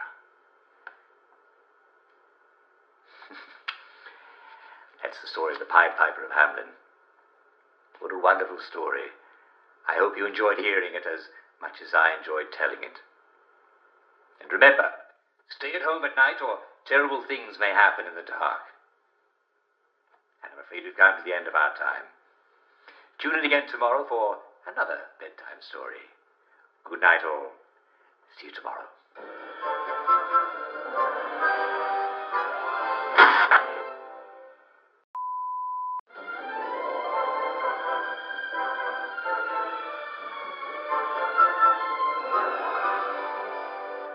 Well, it's getting late, isn't it?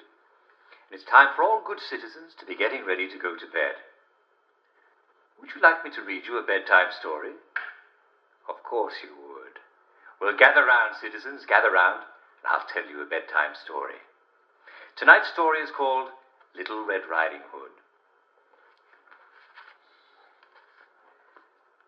Once, a young woman was told by her older sister to bring a pie and some milk to their mother, who lived in the forest. The young woman was known as Little Red Riding Hood because she was not very tall, and she liked to wear a red cloak that her mother had knitted for her, because it went with her red hair and her red mouth. As she was walking through the forest, a wolf came up to her, for in those days wolves roamed free in the woods. The wolf asked her, "Hello, little English girl, where are you going?" Little Red Riding Hood was not afraid of wolves, and she had a very good knife in her basket. "I'm going to my mother's house in the woods," said Little Red Riding Hood. "Ah, which path are you taking?" asked the wolf. "The low road or the high road?"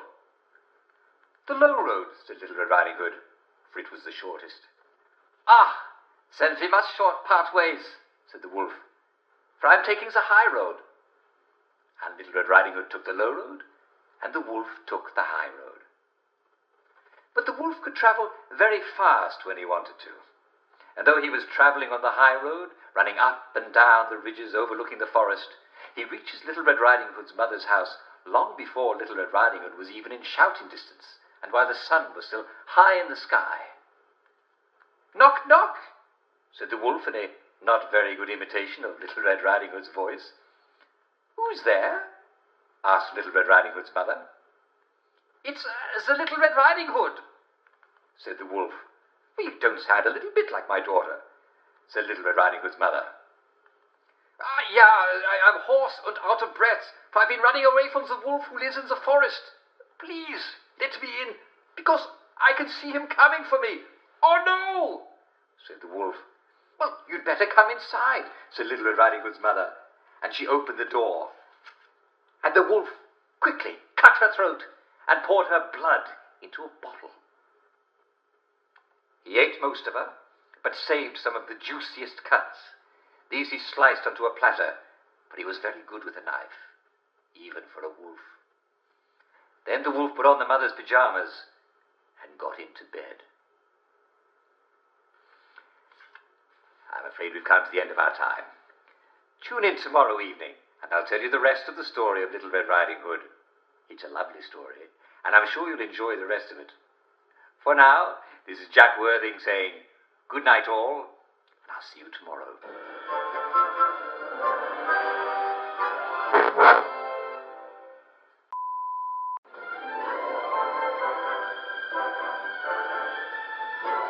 Well, it's getting late, isn't it? And it's time for all good citizens to be getting ready to go to bed. Would you like me to read you a bedtime story? Of course you would. Well, gather round, citizens, gather round, and I'll tell you a bedtime story. After a while, the wolf heard Little Red Riding Hood knocking on the door. "Who is it?" sang out the wolf. "It's Little Red Riding Hood," said Little Red Riding Hood. "Come and see in here," sang out the wolf. Come in." "Mother, I've come to bring you a pie and some milk," said Little Red Riding Hood. Yeah, good. Put some on the cupboard. I will eat and drink some later," said the wolf. And Little Red Riding Hood did as she was told. "You sound different," said Little Red Riding Hood. "I'm not myself today," said the wolf. "You know how it is." "Why don't you have some wine?" said the wolf. "There's a bottle on the table." So Little Red Riding Hood drank her mother's blood. And the cat said, "Meow, you're drinking your mother's blood." But the wolf said, "Oh, do cats ever tell the truth? Throw a shoe at the cat and he won't bother you any more." So Little Red Riding Hood threw her left shoe at the cat, and he never bothered her again. "That makes me hungry," said Little Red Riding Hood. "I got you some ham," said the wolf. "Why don't you make yourself a ham sandwich?" So Little Red Riding Hood made a ham sandwich out of her mother's ham, and she ate it right up. "This is delicious," she said. "Squeak," said a mouse. "You're eating your mother's flesh." "Oh, the mice, they're always lying," said the wolf. "Anyway, you can't be picky about your food these days. Throw your other shoe at the mouse, and he'll never bother you again." So Little Red Riding Hood threw her right shoe at the mouse and killed it. It never bothered her again. "What should I do now, Mother?" asked Little Red Riding Hood. "Take off your clothes and get in the bed with me," said the wolf. "What should I do with my apron?" asked Little Red Riding Hood. "Throw it in the fire. You won't need it any more." So Little Red Riding Hood threw her apron in the fire. "What shall I do with my dress?" she asked the wolf. "Throw it in the fire. You won't need it any more," said the wolf. So Little Red Riding Hood threw her dress in the fire. "What shall I do with my petticoat?" asked Little Red Riding Hood. "Throw it in the fire. You won't need it any more." So Little Red Riding Hood threw her petticoat in the fire. "That is good enough," said the wolf. "Cut it here, next to me." So Little Red Riding Hood got under the blankets with the wolf. "Oh, Mother," said Little Red Riding Hood, "what big eyes you have!" "All the better for seeing you in the dark," said the wolf. "Oh, Mother," said Little Red Riding Hood, "what a long nose you have!" "All the better for smelling you," said the wolf. "And don't you smell delicious, my sweet?" "Oh, Mother," said Little Red Riding Hood, "what long teeth you have!" "All the better for eating you, my dear," said the wolf, and he ate her right up. And then he ran off into the forest and was never seen again. Little girl, this seems to say, never stop upon your way. Never trust a stranger friend. No one knows how it will end. As you're pretty, so be wise. Wolves may lurk in every guise. Handsome they may be, and kind, sweet or charming.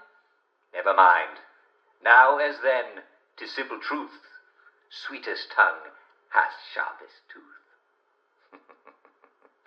And that's the story of Little Red Riding Hood and the wolf. What a wonderful story. I hope you enjoyed hearing it as much as I enjoyed reading it. Do you want to know what the real moral is? The real moral of the story is, don't go out at night, or the wolf will kill you. And I'm afraid we've come to the end of our time. Tune in again tomorrow for another bedtime story. Good night, all. See you tomorrow.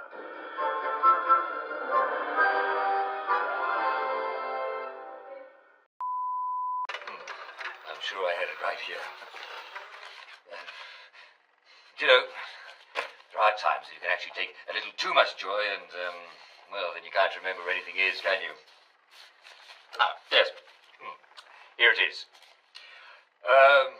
Mrs. Florence Gilbert of Brougham Hayes is holding an exhibition of her hand-knit dolls. Well, she likes to make dolls from all over the world, all knitted in wool. It's his last show. How'd you ken that? The camera's smashed. They couldn't have shot another. Do you know who'd have liked that? Margaret. Why is he talking about you? Who's Margaret? Because I love dolls. What am I talking about? Who cares about the past?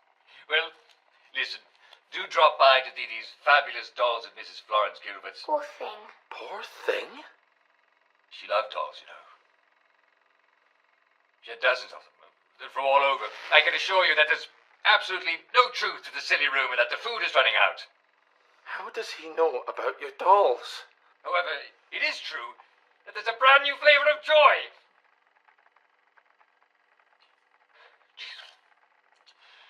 You'd think a 12-year daughter would be over dolls. His daughter? Yes, Ollie. But she'd make these darling little costumes. I knew it was wrong. I mean... Gosh, she was even excited about going to Germany. It was me. I couldn't imagine living without her, so... So I hid her. And someone tipped them off. And she ran. No, that's not right. It was Jack what turned you in and I what tried to save you. No, Ollie. You turned me in. I'm afraid we've come to the end of our time. But you were my daughter. Jack Worthing. I Margaret mean it. Worthing. You're Ollie Starkey. No, I couldn't have. I could never have betrayed you. Food's run You're out. my... Neighbour. I was your neighbour. We're all How going to could starve I? to How death. could I do a thing like that to a little girl? Stop thinking of joy. Dear God. Dear God, I'm sorry, Margaret. I never meant to hurt you. Well, It's a bit late for an apology. What can I do? Tell me. do you hear me? We've come to the end of our time. The food's run out. We're all going to starve to death. You have to stop taking your joy. Take it from Jack Worthing. That's me. People have to know But Jack's your father? Stop. that Jack's gone, that the food's run out, All have to stop. that they have to Stop. stop taking the joy. Stop it. You have to broadcast the tape. Right, I could do that. But you won't, will you?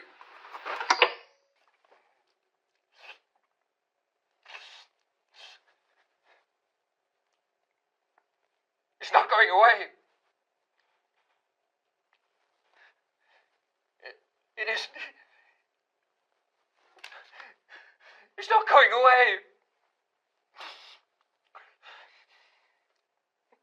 I'm afraid we've come to the end of our time.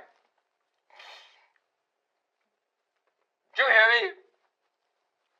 We've come to the end of our time. The food's run out. We're all going to starve to death. You have to stop taking your joy. Take it from Jack Worthing. It's me. You all have to stop. You all have to stop. Stop. Stop it. But you won't, will you? You won't. I'm afraid we've come to the end of our time. We've come to the end of our time. We've come to the end of our time. We've come to the end of our time. We've come to the end of our time.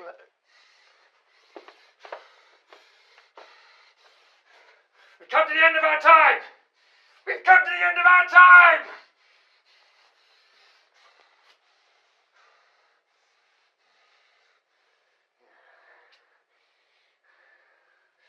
We've come to the end of our time.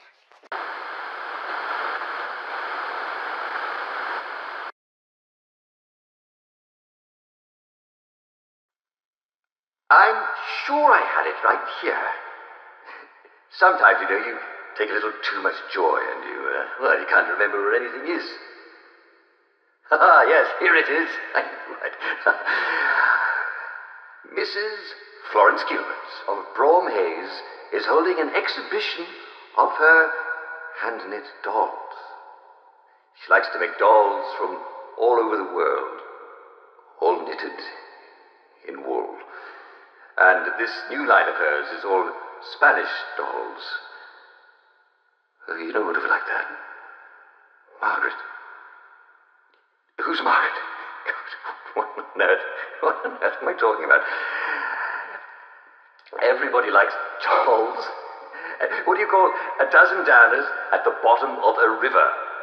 A good start.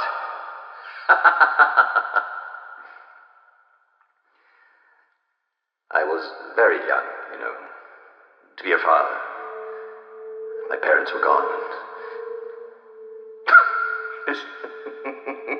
Listen to me. Who cares about the past? Well, do drop by to see these fabulous dolls at Mrs. Florence Gilbert's place. She loved dolls, She had dozens of them. All of them. I can reassure you that there's absolutely no truth to the silly rumor that the food is running out. It is true that there's a new flavor of joy. It's coconut.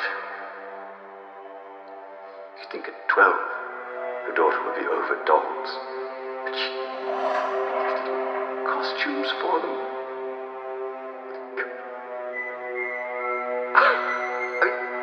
I knew it was wrong. I mean, she was even excited about Germany. It was me. I couldn't imagine living without her. So I knew her. Someone tipped them off, and they came. And then she panicked and ran. Oh, God!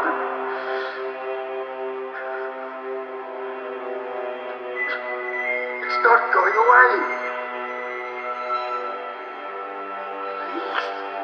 Make it go away.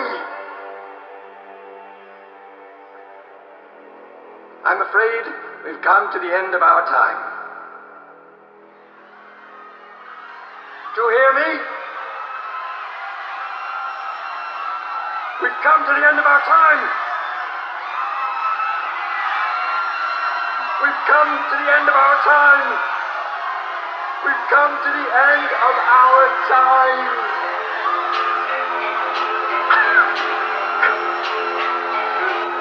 We've come to the end of our time. We've come to the end of our time.